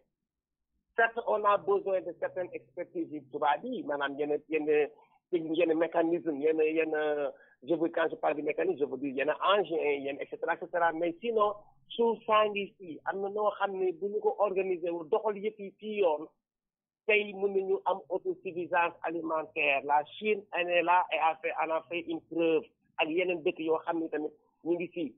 tey assuré nañu seen kii alimentaire que pourtant avant des années précédentes dëkk yooyu des années passées du moins dëkk yooyu dañ leen considéré comme des pays pauvres mais tey ñu ngi nii macha allah. Lucky Diop di fàttali ni yaa ngi Dakar te si presse bi surtout presse en ligne gis nañu ni sa candidat dina modifier un peu emploi du temps par rapport à la campagne pour dellu Dakar daal di daje ak ancien président de la République est-ce que yaa ngi confirmer information boobu. waaw bon jëm naa ci am quelques informations par rapport même sa sœur wax nañu sànq nii léegi ça fait même pas 20 minutes sa petite sœur wax nañ ci parce que bon après lu ma déggoon ni aussi d'abord mooy que wax ji de repasser à Dakar il avait prévu de repasser à Dakar parce que il paraît qu'il y a de nouvelles personnes yoo xam ne ñoo bu ko jàppale et il paraît qu'il devait rencontrer ces gens-là aussi. En dehors de ça aussi, le parc automobile aussi, war nañu réviser yenn auto yi am tam yeneen auto yu bees yu ñëw yoo xam ne war nañu jël dugal leen ci convoi parce que xam nga convoi du yomb tu vois parce que trajet bi auto yi ni ñuy dawee tout ça et cetera bon donc il faut changer les convois enfin le parc automobile yéen aussi war def une révision et cetera et puis en dehors de ça moom il paraît que dafa xool woon ci agenda bi. Bon, mais quant à la rencontre avec Ablaye Wade, man loolu tam ci kii laa ko déggee ci réseaux sociaux laa ko déggee bon jëm naa wut confirmation mais ba léegi xaw ma ci confirmation. mais fekkee ci sama xalaat je sais pas ndax da nga bëgg man ma joxe aussi sama avis par rapport à ça je sais pas que. waaw joxel sa avis du kii. waaw bon man loolu c'est-à-dire xam nga Sonko moi je l'ai bien suivi te même sërëm maa ngi ko doon wax saaka ne ko. Si les gens parlent de Sonko, du radicalisme de Sonko m'a collé radical 2000 fois. Bon, mais nous sommes des gens tapis dans l'ombre, nous sommes appelés sur le plan financier, sur beaucoup de plans, nous sommes appelés pour Sonko, parce que la personne de Sonko, non. Moi, j'ai toujours dit à tout le monde que la personne de Sonko elle-même, elle ne m'intéresse pas. Et ça, je vais réitérer encore parce que je suis un mais Sonko, nous sommes Sonko lu mu bëgg a defaral Sénégal man loolu laa gëm man Sénégal ma tax a jóg yaa ngi dégg te gis naa ci moom koo xam ne sincèrement au moment où je te parle mon frère ñaan ma yàlla nag mu changé c'est-à-dire dafa bëri doole mais gis naa ci moom koo xam ne ku dëggu koo xam ne système bi la bëgg a changé donc par rapport à tout ça le cas de Ablaye Wade saa bi boo ko xoolee am na en lui-même am na un certain panafricanisme boo xam ne man personnellement léegi laa ko gën a gis sax ci moom parce que y a des vidéos xam nga léegi avec les réseaux sociaux là dara mënu ko ci kenn loo waxoon démb tey mën nañu ko génnee xam nga donc ça veut dire que ça permet aux gens quand même ñu gën a gis mun discerner mun faire la différence entre ce qui est vrai et ce qui n'est pas donc buñ ma wonee yenn vidéo ci Ablaye Wade man gis naa ko mu toogaat un président français mais di ko xamal ni que kii moom intérêt français ko tax a jóg man intérêt Afrique moom moo tax a jóg du moins à ce moment intérêt Sénégal moom moo tax a jóg tu vois donc pour ñëw taxaw bay am le courage soit un président français di ko xamal ni kii man sama intérêt dëkk moom a tax a jóg mais loolu c'est un truc à saluer parce que loolu ngay gis des gens comme ay ñoom Macky Sall et les autres non doo ko gis ñoom parce que ñoom boo leen xoolee devant le tubaab mais c'est des valets ñoom ils sont là que pour satisfaire le tubaab ils sont pas là vraiment pour civil seen réew pour jógal seen intérêt réew donc par rapport à ça moi je me dis rencontre bi donc te soo ko wax na ko du benn du ñaar yoon du ñett soo ko nee na carrément ni am na côté yoo xam ne d'accord naa ci ak moom mais am na côté yoo xam ne d'accorduma ci ak moom te loolu bu ko waxee lu leer la maintenant bu naree rencontrer pas bi vraiment c'est-à-dire que ci plan yoo xam ne pas bi nar a ñëw jàppale ko et 100% mu posé ko ay yenn conditions yooyu macha allah parce que ñun fu mu nekk nii bon Sénégal moo ñu tax a jóg. defar réew moo ñu tax a jóg. voilà Lucky voilà vas-y. voilà donc ma ne Lucky Diop ñu ngi lay jaajëfal ñu ngi lay remercier si collaboration bi. merci beaucoup vraiment aussi maa ngi remercier encore une fois di remercier seen auditeurs yi. et j'espère que waxuma loo xam ne aussi jéggi na dayoo bon man comme je dis rek man moom radical la man moom. anti système nga quoi. vraiment mais yàlla nañu yàlla dimbale vraiment que Sénégal surtout Sénégal. vraiment jëm kanam changement bu ñuy wut yàlla nañu ko yàlla dimbale ba changement bi am inchallah et que le combat aussi continue. merci beaucoup à Lucky Diop la ñu jot a déglu nii Mohamed ñu dem si beneen phase justement l'actualité de la campagne électorale la. waaw actualité de la campagne électorale dañ koy tënk ci ñett wala ñeenti point ñaar ñi Khalifa Sall la intéressé mooy dafa déposé woon benn recours ci cour de justice de la CEDEAO de démb cour de justice de la CEDEAO nekk Abuja foofu ci Nigeria waxoon ne le recours est recevable waxoon nañ ko fi démb maanaam mën na ko saytu mën na ko toj mais waxul ci dara tey nag bañ ko xoolee ci forme bi dañ débouté Khalifa mais tout en lui promettant danañ ci ñëw le 20 déglu ko dans le fond donc nga xam ne c'est déjà perdu élection yi le 24 la te xam nga démb waxoon nañ ko fi également duñ ay juriste xamuñ ci justice dara mais luñ gàtt xam-xam da ngay xam ne décision conseil constitutionnel lu jëm si wàllu présidence de la république candidature moom bu xasee wax keneen mënatul si dara ak cour de justice boo mën a doon loolu nag certainement Khalifa Sall waxoon na ne il était suspendu à ce recours foo ko ne dana si am yaakaar dañ influencer Sénégal ci bitim réew ñu jëm ko réintégrer ak yooyu leer na ko léegi c'est cuit mënatut a nekk loolu moo tax Khalifa Sall certainement mu jël option ne léegi dafay ranger wu derrière Idrissa Seck waaye tamit ñu bëri ñu naan Khalifa Sall day soutenir Idrissa Seck mais Khalifa Sall dafa bind benn lettre jébbal ko nit ñi lettre bi jot nañ ci mais na mu waxee da ngay xam ne du carrément soutien parce que daf ne moom Khalifa Sall moo nekk di wax ci lettre bi jël ci quelques extraits rek mu ne je resterai cet homme trempé dans les valeurs un homme politique qui ne se renie jamais et qui ne renoncera jamais à son engagement pour notre pays c'est pour cette aspiration que j'ai décidé en accord avec les partis et organisations membres de Taxawu Sénégal à Khalifa Ababacar Sall d'accepter l'offre d'alliance du candidat Idrissa Seck donc gis nga ko plus qu'un soutien c'est un partenariat politique avec en toile de fond l'acceptation d'une offre politique loolu lan mooy offre bi ndax dama lay génne kaso def le premier ministre wala ndax nangam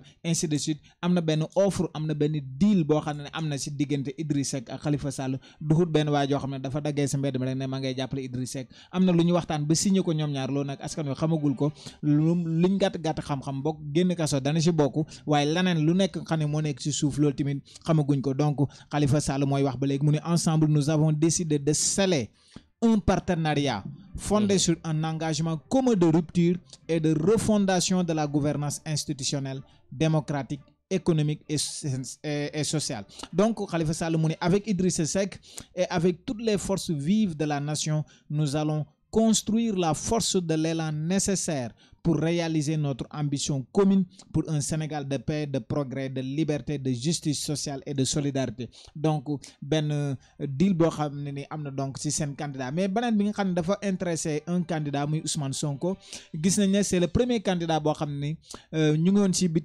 ci biir réew mi nekk ci ruq-ruqaan yi waaye tey Dakar lay fanaan loolu doon une première parce que gars yëpp a ngi ci àll bi moom bàyyi na chemin am bàyyi na programme am du ma wax suspendre ko mais ajanduguma delluwaat Dakar Dakar parce que am na tamit benn deal bu muy préparé ak l'ancien président Abdoulaye Wade am na sax yenn ci source yu wax ne suba dana ko recevoir donc comme lu ko Lukki waxee léegi xamaguñ naka lay demee mais constaté nañ ne moom bàyyi na convoi am bàyyi na itinéraire bu mu retracé woon dellu si na Dakar ñib si ngir gis Abdoulaye Wade ndax jar na ko ndax bu fekkee am na Abdoulaye Wade mën na ko yokkal dara ndax du ko tardel mu mën a mottali itinéraire parce que campagne baa ngi dem te Sénégal xaw na yaatu course la en tout cas ñëwaat na Dakar war a delluwaat campagne ba fa mu ko bàyyi woon jëlee ko fa ñaata fan lay def Dakar ñaata heure la fay def ñaata waxtu la fay def te Idriss Seck yónni woon na ñoom Pape Diop ak ñoom Gakou ñoo ñëpp ña nga nekkoon tamit di jéem a gis Wade te Idi moo leen yónni woon mais Sonko bàyyil boppam lépp ñëw ndax Wade du ne kii moo bàyyi boppam ñëw seet si man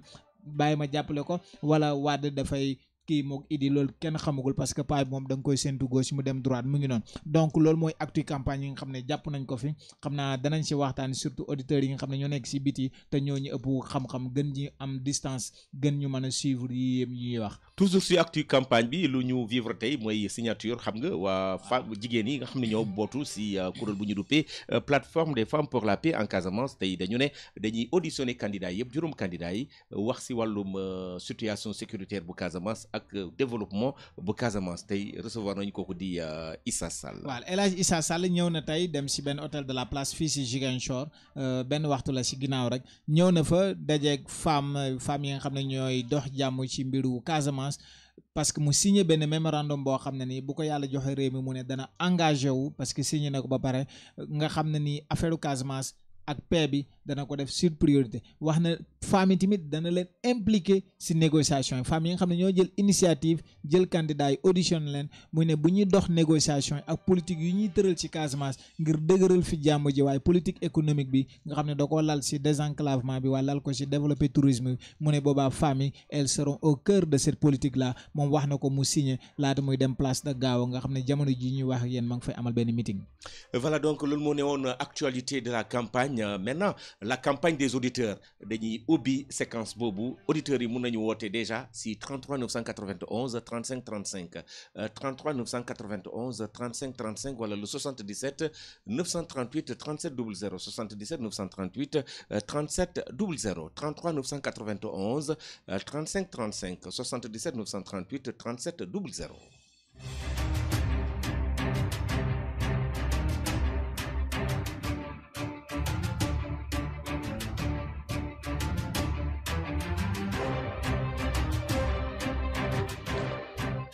Voilà donc un auditeur est en ligne. Bonsoir. Bonsoir. À qui est l'honneur? Ici c'est Jotaï Kassofor, 5e président du Sénégal, Ousmane Sonko. Jotaï Kassofor, 5e président du Sénégal, Ousmane Sonko. Waaw, allez-y. kontaan na loolu seen programme bi. Merci. maa ngi ñaan. yàlla mu jàppale Sénégal yëpp. seen vision bi yëpp mu jàpp si Ousmane Sonko mun a nekk yëpp di Sénégal. yow fooy wootee sax. man maa ngi wootee commune de Kataba 1 village Koulandiang. Koulandiang c'est oui. Dans oui Kataba 1 Koulandiang ok. kontaan na trop seen programme bi. waaye ngeen jégal ma sama wolof leer noonu. ma mun a sori fu ma yem fii tuuti. yow sant bi naka la. man sant Jeeju la. Jeeju Buré.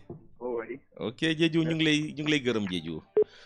Koulandiang mi ngi si zone bi nga xam ne zone bu sori la si département bu Bignona jege frontière ak Gambie di jaajëfal kooku di Jeeju bi woote si dëkkum Koulandiang donc justement la campagne des auditeurs moom la ñu tijji donc di xaarandi auditeurs yi si 33 991 35 35 33 991 35 35 wala le 77 938 37 00 auditeur en ligne bonsoir. salaamaaleykum. maaleykum salaam. waaw sëñ bi na ngeen def. ñu ngi fii na nga def yow. mbaa ñu ngi si jàmm. ñu ngi si jàmm. tur bi ak fi ngay wootee. kii Sow la Oussouye. Sow suñu xarit bi Sow Oussouye. voilà Sow Oussouye. Sow Oussouye.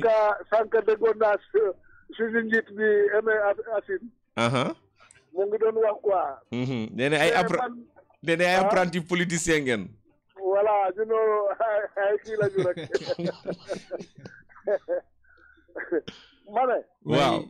bon dafa amoon moom Aimé Assine dafa amoon kaddu bu ma ko bëggoon jottali. mooy ne ni ki mooy ne ni ki suñu usuy foofu nañu dimbale ñu woonu nguur ji ne ni ki amuñu dara foofu dara newu fa defuñu fa dara. Il est parti, notre ami Sow de Oussouye di fàttali numéro yi 33 991 35 35 am na auditeur bi nekk si ligne bi allo. waaw Khalid. oui. c'est Koulandian toujours. Koulandian. c'est Diédhiou. Koli. ah Koli cette fois-ci. oui. allez Koli ñu ngi lay déglu. waaw ñu ngi lay gërëm di la sant. merci. di kontaan ci seen émission bu ngeen di def nii. merci beaucoup. coalition Sonko. nit ñi war nañ ko jàppale. parce que ambition bu mu am. ambition boobu kay nit ñi yëpp gis nañ ko. te nit ku jub la. ci suma gis-gis. nit ku jub la. parce que fu mu nekk nii nit bu la ne man bu ma gagné nii lay def te gis ngeen ko ci programme am bi. loolu moom daal jar na jàppale. waaw moom kay war nañ ko jàppale ñu teg ko ci toog bi ñu xam ñu gis tamit moom lan la bëgg a def ci réew mi. waaw premier tour bi. ñu teg ko foofu mu nekk président Sonko. waaw man moom laa bëgg jotaay Kasofor Ousmane Sonko Koulandian. ñu ngi leen di jaajëfal Koli depuis. mu ne ma ziare la Atabu. Atabu waaw nuyul ma ko. Atabu Koli mu ngi nii ci man fii. nuyul ma Atabu Koli ok. mu ne nga dellu de. Merci Diémé. ok merci beaucoup Koli voilà donc Koulandian donc waa Koulandian ñu ngi leen di nuyu di leen gërëm am na ku nekk si ligne bi nañ ko jël allo. allo oui. oui bonsoir. oui bonsoir à qui ai-je l'honneur. C'est Seydou Dem.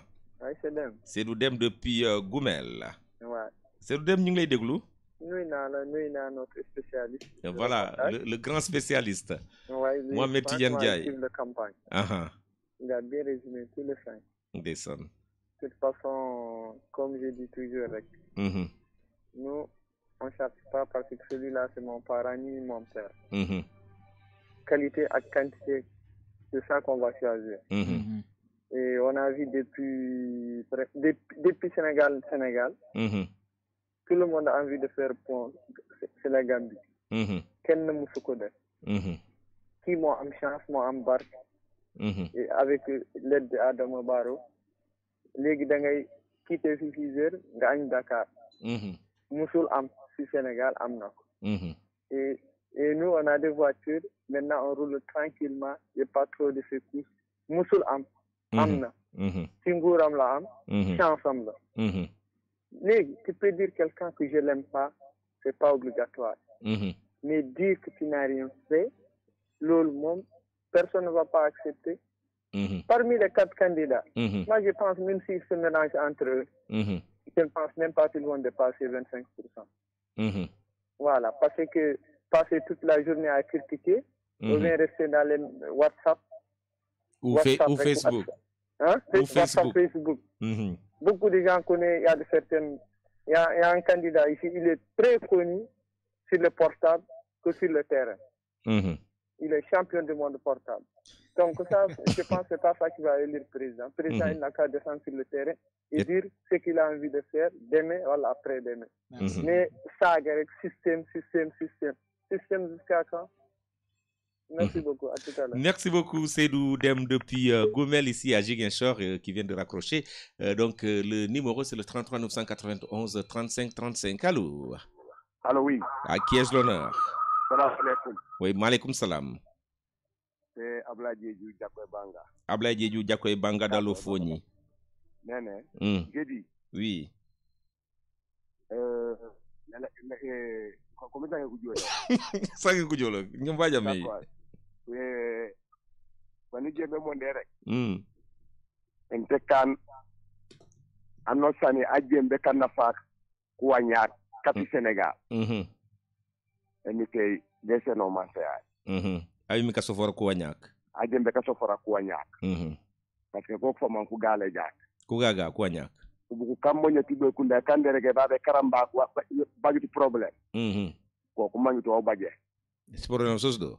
Barulu kuanyanu gaga bajanga ta bulu jasimi ka ku tokri siga bay wani bandale bu nomi bana ay wanya wana yakar bajanga ta. sona ko ku joru teno me bajangata ku jeri tu bukake joku yab ku banjale ku le ko chamba gure ma fu jama fep kan zéro pour te dire Ousmane Sonko c'est une nouvelle ère un président qui n'est pas comme les présidents quand on passait c'est un nouveau président avec nouvel programme nouveau programme du moins donc mon souhait Ablaouad soutient à Ousmane Sonko si Ablaouad soutient Ousmane Sonko tout le monde, la jeunesse, les paysans, les pêcheurs, les bétail, tout le monde, chacun verra sa part. Sa part dans du programme de Ousmane Sonko. Et puis c'est le seul président, c'est le seul candidat qui a montré un témoin parce que si jamais il est président et qu'on lui dit, monsieur le président, vous nous avez programmé ceci et cela, s'il dit non, on lui dira que voilà le livre que vous avez écrit. La solution. La solution, c'est le seul parmi les 5 candidats. C'est Ousmane Sonko seul qui a eu un témoin qui restera pendant tout son mandat. Donc, je le souhaite à ce que Dieu soit de son côté. Merci. Voilà, nous vous remercions Ablaye Diédhiou qui avait refusé de parler français en disant que les paysans sont fatigués. Il a fait lancer un cri de cœur par rapport à la situation des paysans en Diola. Nous allons prendre un auditeur qui est en ligne. Allô? Allô? Allô, bonsoir. Bonsoir, à qui est l'honneur? Je vais faire mon nom. Ok, il n'y a pas de problème. Vous appelez d'où? J'appelle de Tilène. De Tilène à Ziguinchor. Allez-y, nous vous écoutons. Moi, ce que je voudrais, c'est inviter tous les citoyens sénégalais à bien regarder le choix qu'ils vont faire. Aujourd'hui, nous sommes à un moment où notre pays est très convoité. Voilà, on a découvert du pétrole, on a découvert du gaz, et donc il va falloir qu'on fasse très attention et qu'on choisisse vraiment la personne qui va défendre nos intérêts, nous Sénégalais, avant de défendre les intérêts de notre. Donc, j'invite vraiment tous les Sénégalais à ouvrir bien les yeux et à faire un choix responsable parce que demain, nous aurons des comptes à rendre à nos enfants. Vous avez déjà votre choix? J'ai mon choix. Oui. Donc, c'est cette invite que j'ai à faire. Aujourd'hui, on nous parle de réalisation. C'est vrai. Des réalisations ont été faites. Mais, à quel coût? On nous dit, normalement, on doit faire une préférence nationale. Le président a même dit aux entrepreneurs sénégalais, mais il faut vous battre pour gagner des marchés. Mais pour le marché du terre, quelle est la meilleure offre? C'était les Turcs. Et pourtant, il l'a remis aux Français, alors que l'entreprise là était en train de s'écrouler. Donc, que les Sénégalais fassent un choix responsable. Parce que demain, nous aurons des comptes à rendre à nos enfants et à nos petits-enfants. Je vous remercie. Nous vous remercions, nous remercions cet auditeur qui vient de raccrocher. Je rappelle les numéros, c'est le 33 991 35 35 77 938 37 00. Un auditeur est en ligne. Allô? Allô, oui, à qui est l'honneur? C'est Bamba Diédhiou depuis Diakoya encore. Bamba Diédhiou, Ablaye Diédhiou. Non, c'est Bamba. Bamba Diédhiou. Oui. Ok, Bamba, où nous jantene Sumay Diep.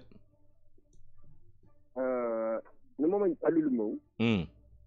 Arok radio wala ne rok emotif. Way seni catalogue yeti monu ngole ne o mangi teno ka gor. Teno ci ka démarrer yo.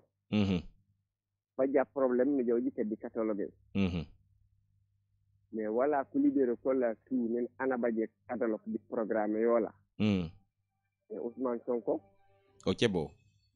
Et puis on connaît Sénégal. Est-ce que baba en café les livres mon yi wana la yakar nde broka bati mo famola o kane bukane tout di ko ba espoir gàcci la deuxièmement Macky Sall xam nga def na fi benn mandat léegi mu ngi ut deuxième mandat bu dee moom li mu liggéey ñor na Sénégalais yi kon li mu liggéey moo koy teg deuxième mandat bu dee moom li mu liggéey ñorul Sénégalais yi loolu tamit mooy tax du am deuxième mandat troisièmement ñu nekk ci ron bi Saint-Emera yetti Macky Sall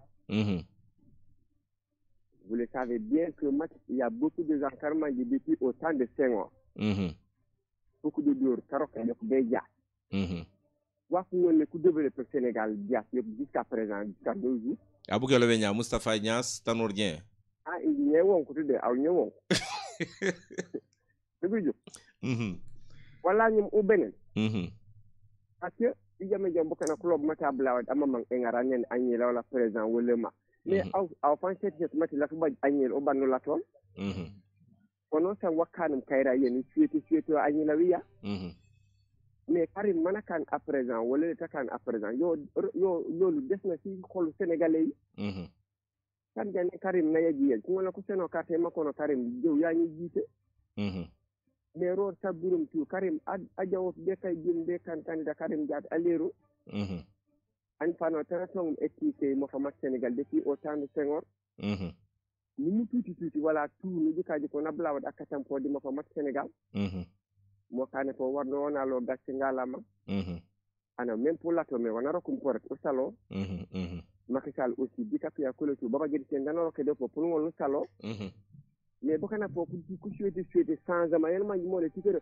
politique sénégalais fa yo bokana ko mangé ka changer c'est-à-dire Sénégal moteur bi mo am problème moteur Sénégal mo am problème waaw merci ok merci beaucoup Bamba Diédhiou depuis Diakoy Banga soriwul ak Sindian un auditeur en ligne allo salaamaaleykum maaleykum salaam waaw sëñ bi na nga def ñu ngi fii na nga def waaw ça va sant yàlla tur bi ak sant bi ak fi ngay woote waaw man la Valentin encore Valentin Tendeng waaw man nag problème di dugg ci rajo souvent mais fan yi moom seen rajo bi daf maa intéressé trop ndax débat bi ngeen di def ci politique bi xam nga ñun Sénégal man je me dis que ñun Ziguinchor lañ dëkk maa ngi dégg député Ousseynou boobu mooy affaire bi naan ñoom ñu ngi xaar ñoom Macky Sall mais Ousseynou pour te dire comme auditeur boobu génn sànq Ousseynou amul dara ñu xam nañ Ousseynou Ziguinchor lañ dëkk on a grandi ici on est né ici on a voyagé 14 régions moo am Sénégal man j'ai fait les 10 régions xam naa lu xew Sénégal tey Sénégal fu la ne c'est un pays développé c'est faux amul Sénégal développé wul tollu ñu fa sax gis nga benn solution moo fi am fii Afrique bu ñu bëggee développé tey mooy système bu nekk Afrique nii comme Sonko nu mu ko waxee dañ ko war a mën a changer kooku auditeur boobu di wax sànq ci pont Gambie bi mais pont Gambie bi Idrissa Seck moo ci njëkk a liggéey dañu waxante dëgg Idrissa Seck moo ci def premier jéego yi kon bu ne Macky Sall moo tax pont bi taxaw loolu c'est faux loolu amul ay dafa fekk ay nit sant ko ba pare ba projet boobu commencé dox jamono boobu sax fekk yaa jame nii foofu balaa kii ñëw di eggali c'est des projets continuels projet état la dañ koy continuer boo ñëwee fekk ko fa mu xam ne njëriñ askan bi la c'est normal nga continuer ko kenn du bañ ko mais système bi fi nekk tey dañ ko war a changer tant que ñu ngi ci ginnaaw tubaab yi ñuy digal ñuy def Sénégal di dem te man pour man Ablaye Wade tey dafa war a jàppale Sonko parce que xamul tax dañoo bokk vision ñoom ñaar Sonko mais Sonko système bu muy xeex moom la Ablaye Wade incarné moom la Ablaye Wade incarné moo tax ma ne la Ablaye Wade c'est normal tey bu jàppalee Sonko c'est normal te daf koo war a mën a jàppale ñii di naan nag Ablaye Wade boo gisee mu di insister pour doomam comme waajur ni mu ko waxee nit doo jur sa doom ba pare di ko bañ amul fenn boo gisee Ablaye Wade di imposer doomam bi parce que moom système bu mu bëgg xëy na ne doomam moo ko mën a def mais comme mu ngi koy séntu ci Sonko bañ na ko ba wax na ko ba démb yéen dina ngi dégg boo muy wax ci benn discours am na naan Sonko na bàyyi xel peut-être bu ñàkkee élection yi ñu muy mujjee parce que système bi ci nekk la bëgg a teggi te système boobu moo ñu nekk tey di pousse tey ñu nootal Afrique di ñu xooxatal suñu richesse yi yëpp liñ ci am lu baax pourcentage bi yëpp lu gën a bëri day dem ko extérieur bu def ci Sénégal. Merci beaucoup Valentin. béykat yi waaw béykat yaa ngi nii di jooy xanaa ko ñu ngi nii di ngeen sor fii ku taxaw fële côté tali bi mel ni kuy dem ci pont bi ñoo na bi mais bâche bu bule buñ bâche noonu mais gerte bu daaw la gerte bu daaw léegi imaginer yow ñoom mënuñoo jaay gerte bu daaw mënuñu ko liggéey normal ñu bëgg a jënd gerte bu ren pour liggéey ko non mënul am ñu waxante dëgg maa ngi ñëwaat ci kanam incha allah. ñu ngi lay jaajëfal Valentin Tendeng si Grand Dakar am na ko nekk si ligne bi dañ ko jël allo. Il est parti, donc il a beaucoup patienté, c'est compréhensible. Ma fàttali rek numéro yi 33 991 35 35 77 938 37 00. Allô. Allô. Allô, oui, à qui est l'honneur? Diédhiou. Diédhiou depuis Gakoy. Non, sama kii dama la koy nëbb dama ne ah. Waaw. Un homme comme Sonko. Apparaît une seule fois pendant 50 ans. te dafa nekk koo xam ne yàlla moo ko wàccee pour mu doon président. képp ku ko téye dem doo ko fekkee. mais nañu gëm ni Sénégal amul xeet bu gën sa morom gën bu naree dëkk ca yomal ci yaama lay dëkk mais du ci àdduna. diw du doon président ndax lii la doon wala laa la doon war nañ ko dépasser. mais dama ne Casasin yi war nañu mën a yeewu ñoom ci seen biir war nañu mën a yeewu. ndax Macky Sall bu muy njëkk a toog dafa neew ni nit ñi moom son premier objectif il va désenclaver la Casamance mu toog ba heure bu ko neex andil ñu ay moulin andil ñu ay lu kenn xamul ay xeer jëlee xeer xaw ma wakaam la ko jëlee xaw ma kenn xamul fu mu jëlee xeer yooyu ñëw di ñu déposer ay xeer bu ngeen ma votaatee dinaa leen defal lii dinaa leen defal laa war nañ dépasser loolu. mais balaa may gën a dee waa ji neewoon ni moom otoom da ko doon dawal léegi 10 heures lay añee kii moom intérêt boppam lay xoolul intérêt askan bi xoolul avenir doomam yi kon nañu xam ni la Casamance est une terre promise de Allah et bénie par nos ancêtres war nañu gëm suñu bopp ñu xam ne ci yàllaa ñu ko wàccee pour mu doon président Sénégal nañ ko jàppale te ci kàttanu yàlla Sonko le 24 février dina ko doon bu soobee yàlla. amuñu lenn luñ ciy dellu ginnaaw amuñu lenn luñ ciy ragal fu mu ñu woo ñu wuy ko. yow maa ngi lay sant di la gërëm may woo bépp sénégalais. na nga gis vision bi ñëpp di gis parce que suñu avenir doom suñu maam yi nga xam ne. ñoom ñoo jëloon indépendance 1960 anañu ñoom liggéey nañ pour ñu doon yenn ay suuf di defar ay pont léegi lan moo tax ñun mënuñu ko def pour suñu doom ñi nekk fi di naan ay diw jox na ma lii tabax na pont boo xam ne Ablaye Wade moo ko defar ba pare moom mu ñëw di eggal amatul lenn lu muy wax sénégalais lu dul ay inauguré ba ci ay jàq sax da koy mu ngi koy inauguré kon nañu xam suñu bopp gëm suñu bopp dama ne Sonko c'est un homme qui apparaît une seule fois pendant 50 ans te bu soobee yàlla dina gagné ci kàttanu yàlla. ñu ngi lay jaajëfal Diédhiou même soo ñu waxul fi ngay wootee xam nañu peut-être côté Fogny la donc ñu daal di continuer justement si partie émission bi décryptage ñu ngi si partie la campagne des auditeurs am na ku nekk si ligne bi nañ ko jël allo. allo salaamaaleykum. maaleykum salaam. waaw man la Valentin moo ñëwaat. Valentin moo ñëwaat. waaw maa ngi xamal Sénégalais benn affaire. Sénégal tey. man je dirais président bu fi mënta di jiitu tamit. population bi ñëpp lay gouverner. ñëpp lañ jiite mooy seen jiite. xooluñu kii chrétien la xooluñu kii musulman la xooluñu kii animiste la xooluñu kii païen la. mais benn président bi réew mi ñëpp lay jiite. ñëpp ku nekk Sénégal moom mooy seen jiite. kon ay affaire religion yooyu buñ ko jéem a dugal ci cas Sonko bi naan ay lii la ay lii la. gis nga nit ñi foog ñu gëm yàlla quoi foog ñuy gëm yàlla gis nga yàlla ba muy sàkk àdduna. Adama Awa ñoo fi nekkoon te ñëpp dañoo jàpp ne képp ku gëm yàlla war nga gëm ne Adama Awa c'est les premiers hommes ñoom la yàlla wàccee ci suuf pour ñu tey ñoom ñoo tax ñun ñu nekk fi te yàlla ba muy wàccee ñooñu taxawul ci kenn mu ne kii musulman la wala chrétien la wala païen la wala kii la yàlla musul taxaw ne kenn Adama Awa ay chrétien lañ wala ay musulman lañ wala ay païen lañ kon léegi lan moo waral loolu ñu nekk fi di xëccoo tey aduna moo dox xëy na ba ci kanam mu am ay religion yàlla moo ko bëggee noonu kon nañ ko jàppee noonu yàlla tam moo doxal aduna ba ci kanam mu am ay xeet ay joolaa ay soose joolaa balant yeneen xeet yi fa la jóge kan moo ko créé kan moo la ko mën a ko wax amul kon nañ bàyyi yooyu xam ne ñun benn peuple lañ te si ñaari nit lañ jógee mooy Adama Awa nañu xool ku ñu intéressé ñu fal ko te man Ousmane Sonko man du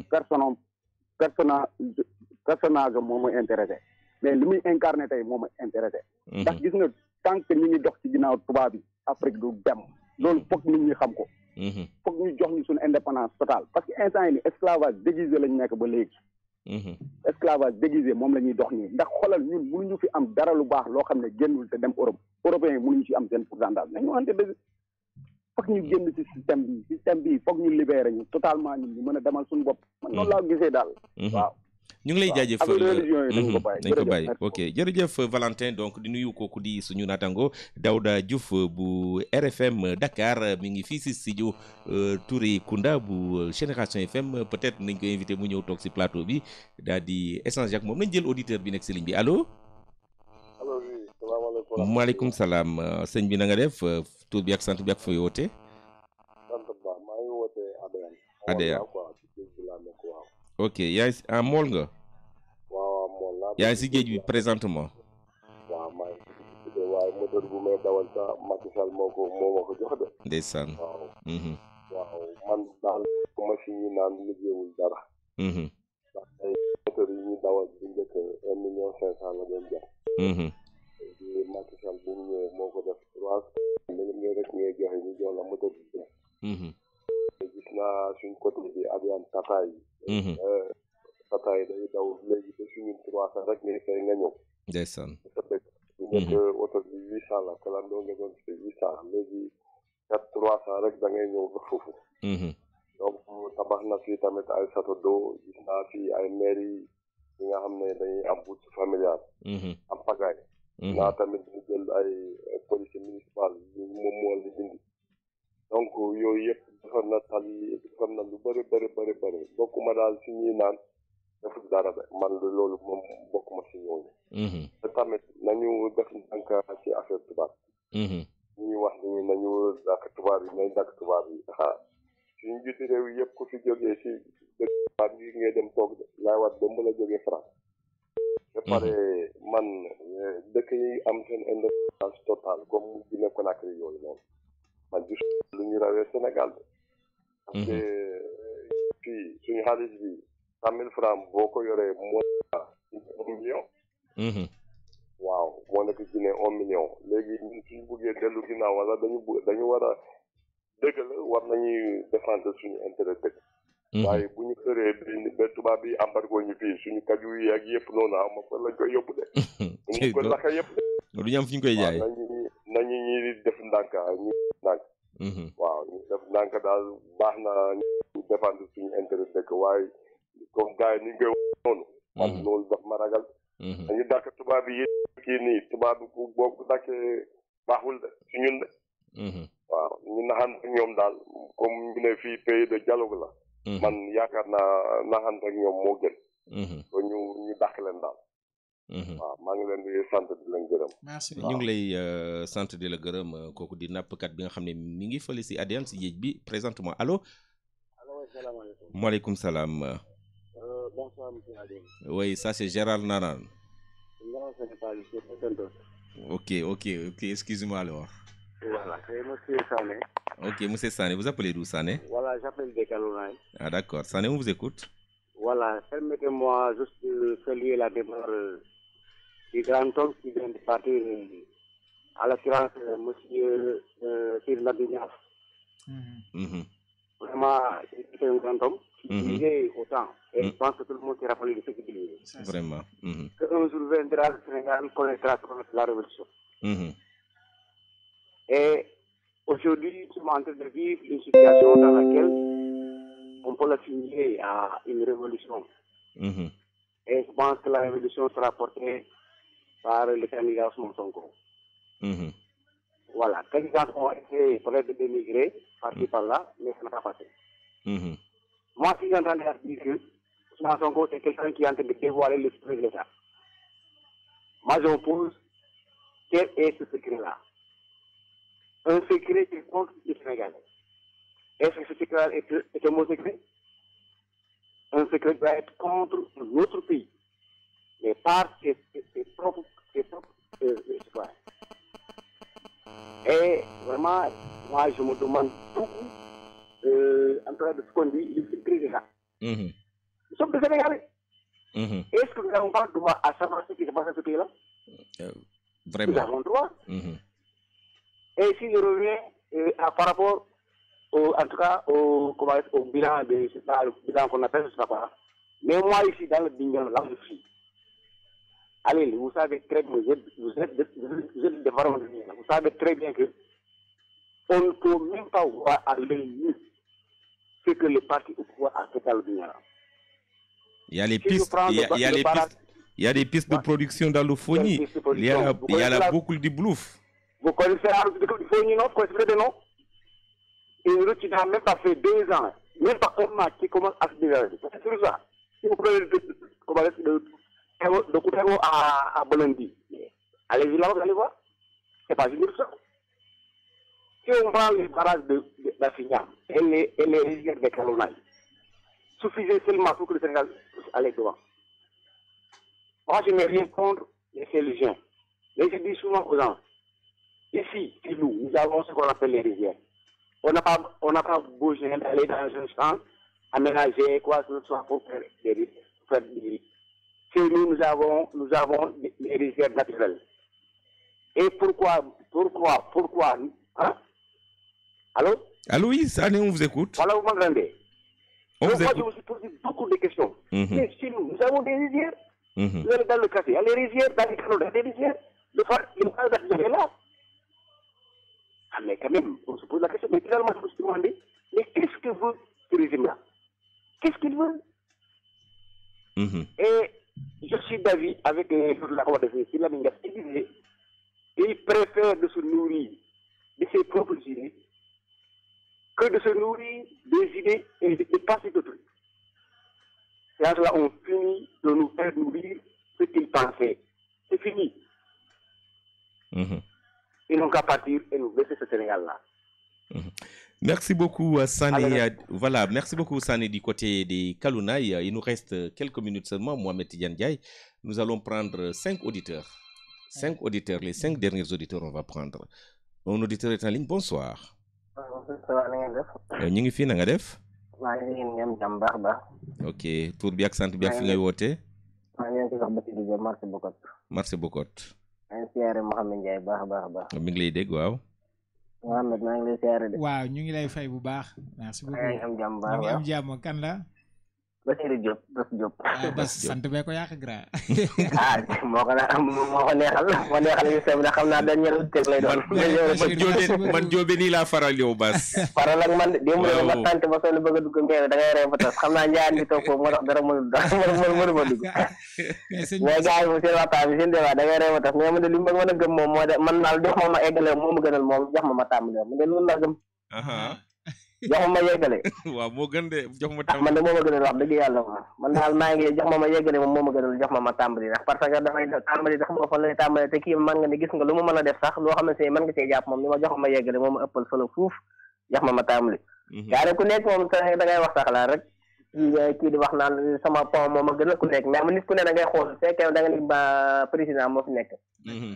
ku nekk da ngay xool ni xaw ma nag intérêt Sénégal la ni wax wala ku nekk intérêt personnel mais man ku nekk defe naa Sénégal la ngi dox da ngay xool sa côté ba xam dox na si sa côté man mu sama côté Sénégal la ngi dox ndax dégg naa lay faraay naan boo nekkee Ziguinchor boo añee mën ngaa ndékkee Ziguinchor añee ji Dakar mais loolu avancement la defe naa parce que man ndékkee Ziguinchor te bàyyi ba 19 heures wala 21 heures wala 4 heures du matin may doog àgg Dakar mais midi ma àgg Dakar loolu defe naa man sama xam-xam moom xaw ma Gambie xaw ma Sénégal mais avancement la man daal ma teg sama loxo daal moom jox ma yeggal moom ma gënal jox ma tàmbali wala gars yi bu nekk nañu wax maa da ngay ree ba tax daal wax Sénégal bi ñëpp la mais daal ñaan yàlla jàmm ak salaam am daal ku gañee ñu xam ne yow la yàlla teg suñu bopp réew nga doxal dem bi ma dégg maa ngi dégg ngeen débat ci wàllu leeraay ci Ziguinchor dëkk bi mais dëkk bi mag man de sama côté fa ma dëkk de moom fa ma nekk lëndëm la trop waaw dëgg la côté lay ma Kajoor moom karsan bari foofu moom da ngay reew moom bu xasee weesu ba 19 heures 20 heures moom pour nga ñëwee faa dox du yomb te yoon bi dafa xat constat dëkk bi dafa lëndëm te yoon bi dafa xat non yoon bi dafa xat ba noppi day lëndëm démb moom man moom démb bi ngeen ko waxee dama dugg rek dégg ngeen di wax ci wàllu go ma ne xaaral ma teel a woor sama waxaale sama li ma ñor ci côté boobu moom parce que man ginnaaw côté boobu lépp lu may dox te yenn saa yi ma xaw a guddee lëndëm maay ba fa am moom sama li ma jaaxal dama fa gis ay lampe mais du tàkk vraiment loolu moo bizarre nag man moom loolu moo jaaxal man moom li ma jaaxal mooy lampe yu fa nekk te tàkkul moom mooy sama problème man ba léegi daal dëgg la merci Bass te jamono yooyu ci kanam da nga daa gis lampe yu tàkk bëccëg guddi gi mu fay te lampe defe naa bu ñu koy defar defe naa lu may guddee tax mais bëccëg tax dëgg la te maa ngi leen di siyaar di defal émission moom baax a baax wax dëgg duggee gi xaw a jafe moom mais soobu tey maa ngi tànn pour bëgg a dugg jërëjëf sëñ Bass maa ngi leen siyaar bu baax a baax jërëjëf Serigne Bass baax na jaajëfati waaw gannaaw Bass dese nañu ñeenti auditeurs 4 auditeurs seulement qui nous restent. Il y a un auditeur en ligne. Allô? Oui, allô? Allô, oui, à qui ai-je l'honneur? Bonsoir. Bonsoir. Votre émission vraiment me plaît beaucoup. Merci, merci. J'ai entendu les revendications par rapport aux candidats sénégalais. Je pense que c'est une bonne chose. Et moi, ce que je veux rappeler au peuple sénégalais, c'est que nous, les Africains, nos dirigeants, ne peuvent pas vraiment diriger un pays, étant président, et de pouvoir satisfaire tout entier les populations de leurs besoins. Ça, c'est impossible. Donc, ce qui est là à faire, c'est-à-dire le président est là, il soit élu, et il a des alentours qui est là derrière. Donc, le président peut avoir le désir de faire c'est-à-dire de faire développer son pays, étant voulu. Mais ces alentours-là, qui ne disent pas la vérité. Par exemple, on dit, ils ne vont jamais lui dire que voilà, toi, si tu mènes ce plan-là, ça ne va pas marcher et ça qui va se passer. Donc, ils lui disent tout le temps, y'a quoi yor, affaire yo non, président yo mon gars, y'a quoi yor. Alors, moi, je pense que ici, comme que le moment est déjà venu, nous sommes en campagne. Eux-mêmes, les candidats, ils sont en campagne. Donc, je pense que là, nous, les peuples, nous devons suivre leur discours et afin vraiment de choisir celui qui a ou bien l'engagement de pouvoir nous diriger correctement. Merci vraiment. Moi, je pense que, mais vous savez, on est là aujourd'hui, nous sommes en train d'en parler. Mais toutefois que demain, si par exemple un certain Macky Sall gagne, et on va dire qu'ici, voilà, il ne travaille pas, ainsi de suite, par là, et on n'essaie même pas d'en rappeler que c'est nous qui l'avons voté. Voilà, merci. Donc, voilà ce que ça fait. Donc, moi, je pense qu'il est temps, à présent, encore d'avoir une vision tout entière, une vision qui est claire et nette, et de pouvoir vraiment sélectionner un vrai candidat qui pourrait vraiment faire bouger ce Sénégal dont nous parlons aujourd'hui. Voilà, nous vous remercions. Pour le cas de Ousmane Sonko, je pense que c'est un brillant intellectuel. Voilà, merci beaucoup. Au niveau politicien. Mais laissez-moi terminer. Non, la ligne est saturée, mais vas-y, allez-y. Oui, un brillant intellectuel. Et je pense que c'est une fierté pour nous, les Casassiens, autant pour nous, les Casassiens. Et nous devons tout simplement suivre le plan de ce monsieur pour vraiment mettre la fin des problèmes qui se passent ici au Sénégal. Vraiment, voilà, si on vote pour lui, je pense que le changement va venir à nous. Voilà, merci beaucoup. Merci beaucoup. Merci voilà. vraiment. Donc, mon auditeur déjà en ligne, il est déjà en place. Allô? Allô? Nous nous excusons un peu. Maaleykum salaam. sëñ ñi maa ngi rafetlu trop émission bi. Merci. maa ngi woote depuis Thionkesil. Thionkesil tur bi ak sant. Adja Oumi Sagna. Adja Oumi Sagna. Adja Oumi Sagna. oui. Adja Oumi voilà ñu ngi lay déglu. bon déglu naa presque la majorité di wax ci mbirum campagne bi. defe naa campagne bi na ñëpp dalal seen xel. parce te affaire bi continuité la ndax jour du scrutin le 24 te buñ ci jógee ku nekk di nga seeti ay frère sœur ngeen waxtaan bu rafet mais nanu dalal sama xel déglu attentivement les candidats ku nekk à son programme mais nag les libre de choisir et de t'orienter ci candidat bu la neex et je voudrais attirer l'attention de la population sénégalaise qu'on évite quand même des attaques agressives. Merci vraiment.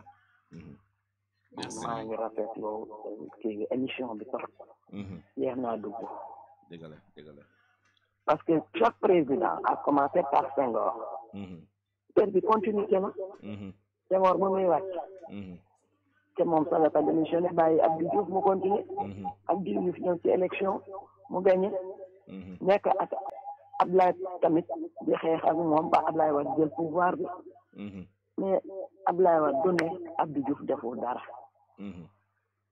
te tamit tey jii Macky Sall du ne Ablaye Wade deful dara ku nekk li nga fekk sur place moom ngay continuer nanu bàyyi xéo bi ak ñaayoo bi te xaar le jour du scrutin ku nekk nga dem voter ñu si tranquille nga toog lu la neex ngeen nekk en famille di waxtaan di ree ak njaboot bi yëpp et bonne chance au candidat qui va gagner. Merci beaucoup Adja Oumi Sagna depuis Thionck-Essyl. Il reste 2 auditeurs, 2 seulement, donc les 2 qui vont entrer et ça sera après à la fin de l'émission. Alors, un auditeur est en ligne. Allô, oui. Oui. À qui est-ce l'honneur? C'est Dem. Ah, Seydou Dem qui revient. Moi, je suis l'avant-dernier ou le dernier? C'est l'avant-dernier. En fait, je reviens juste pour vous remercier et puis voilà. Merci beaucoup, Seydou. Ku nekk jox na point de vue am. Ku nekk am na droit faral. Ku nekk s'il veut faire semblant de dire que kii deful nii ku gën rek day gis. Je pense il y a de certaines choses qu'on a vu quand même. C'est grâce à celui-là qu'on a vu de travaux avancés qu'il n'y avait pas. Si j'entends quelqu'un dire que le pont de Gambie c'est Idrissa Seck, ça a vraiment manque d'information.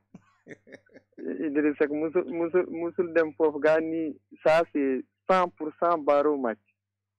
Donc voilà. C'est bien d'avoir parfois des informations sûres, wóor, mais soo toppee moom ay WhatsApp ay portable moom doo xam lu xew. Merci beaucoup, bonne nuit. Voilà, bonne nuit, c'est nous Dem. Nous allons prendre notre dernier auditeur. Voilà, le dernier auditeur, c'est qui? Allô?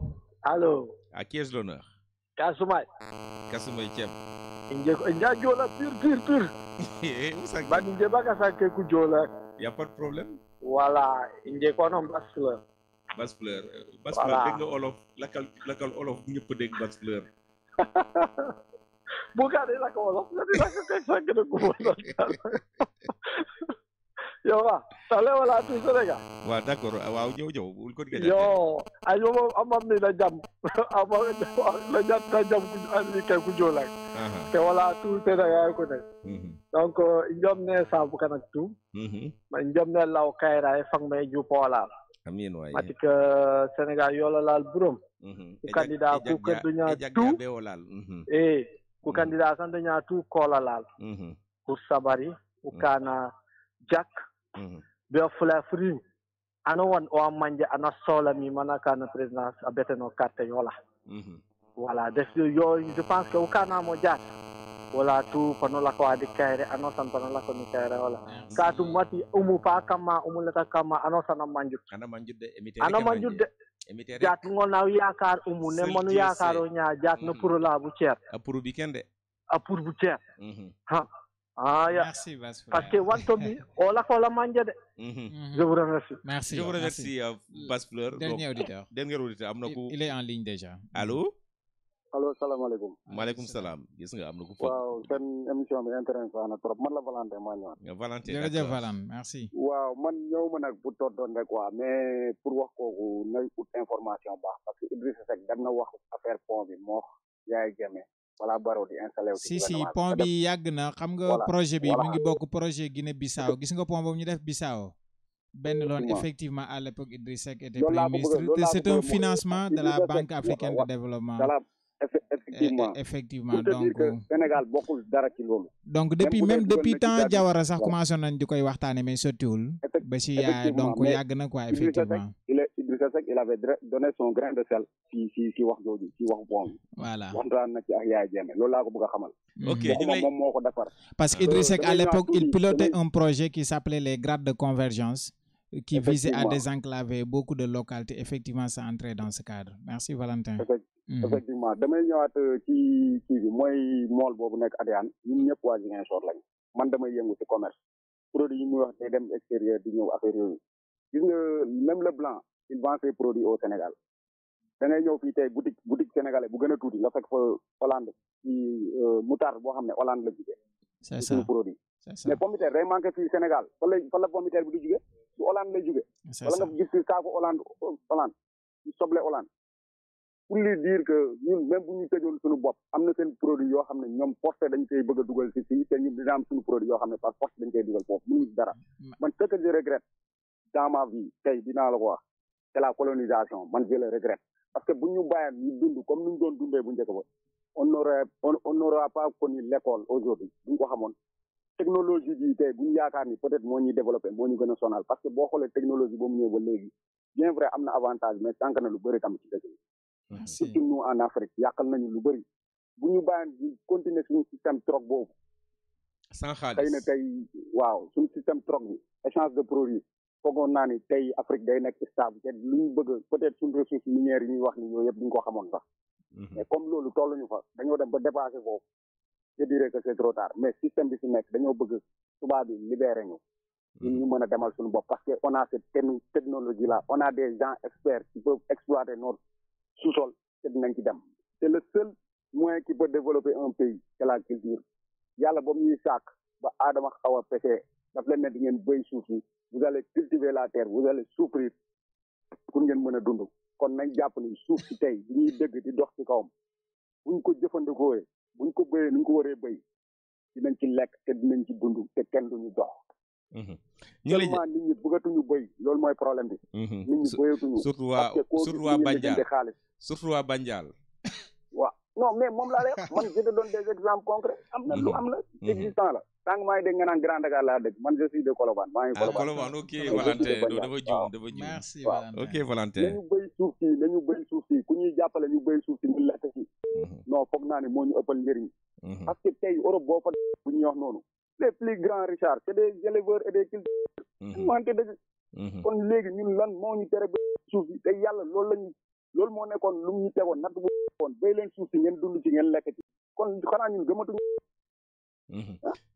waaw nañ góorgóorlu tuuti quoi xam ne ñun luy soxale suñu réew fii la nekk si biir Sénégal te ñun ñoo ko war a jëfandikoo lekk ko liggéey ko xam ne moom lañ mën a dundee bu soobee yàlla bu ñu amee président bu ñuy jàppale ci suñu suuf si ñu mun ko exploiter ci côté culture dinañ ci lekk ba kontaan te dinañ ci génnee maye ci wala ñu jaay ñu ngi lay jaajëfal Valentin donc Mohamed Tidiane Ndiaye jeex na tak pour tey ji ajuma bi donc décryptage suba dinañ ko defaat waaw même heure 22h ba minuit voilà di jaaraamal auditeurs yi nga xam ne yëpp jaar nañ fii pour wan la gis nga contribution yi ni muy amee solo boo jëlee sow foofu si aussi doléance locale yi da koy remonter nga gis Valentin nu mu lay analyser yi nga xamante ni mooy africanité nga xam ne day jiital toujours intérêt national bi ainsi de suite ak keneen ki nga xamante ni moom wax na ne comme suñu mbokk Bass Diop boobu mu ne moom ku ne may leen ma yeggali moo ko gënal may ba ku may tàmbali ainsi de suite donc yooyu am na si mais de toute façon élection moom expression populaire la choix bi libre na ku si nekk na nga défendre ak teggin comme ñoom Valentin nuñ ko defee dañ lay jox ay argument di défendre ainsi de suite di wax ne loolu si lañ convaincre ñoom loolu moom lañ gis ne noonu la mais am na keneen tamit ku gisee na nen nañ nangu ne affaire bi voilà démocratie la comme Seydou Deme analyse yi mu joxe ak point yi ainsi de suite donc di gërëm auditeurs yëpp di leen jox rendez-vous ne leen 22h bu jot noonu lay demee dañuy décrypter propos astuce style communication seen discours seen axe programme programmatique candidat yi buñ ko defee pare andi leen actualité soog a leen andil benn moment boo xam ne c'est la campagne des auditeurs parce que ñoom ñooñu gën a am sax yell pour wax yenn wax yi parce que ñooñu ëpp distance bi ñooñu ëpp objectivité te buñ nekkee ci ginnaaw ni ñuy gisee comme ñoom Valentin ñun duñ mën a gisee noonu donc ñu ngi leen ciy gërëm di leen ñuy jégalu yéen ñëpp asalaamaaleykum wa rahmatullah. voilà di leen jaajëfal kooku di Cheikh Goudiaby ki ne woon si régie bi di jaajëfal kooku di donc Patrice Mendy yi ne woon si machine yi di jaajëfal auditeurs yi ak auditrices yi nga xam ne dañu tànn rek Génération FM rajo mooy caatu rajo yi wante rajo bu saf la rajo bu mag la yi nga xam ne mi ngi am fii di jaajëfal équipe bi yëpp équipe bi nga xam ne chaque jour dinañu wane xarañte wane engagement justement pour ñu mën a yóbbu rajo bi fu mu nekk di jaajëfal kooku di Patrice bi bakku nag moom koy jaajëfal. non affaire bi Patrice la gis nga job bu mu fi def njaago la njaago la njaago dafa xam nga njaago yi buñ jàppee duñ bàyyi aussi il faut nga kii leen njaago du jeex dañ koy wax mais soo ko dóoree. merci Patrice.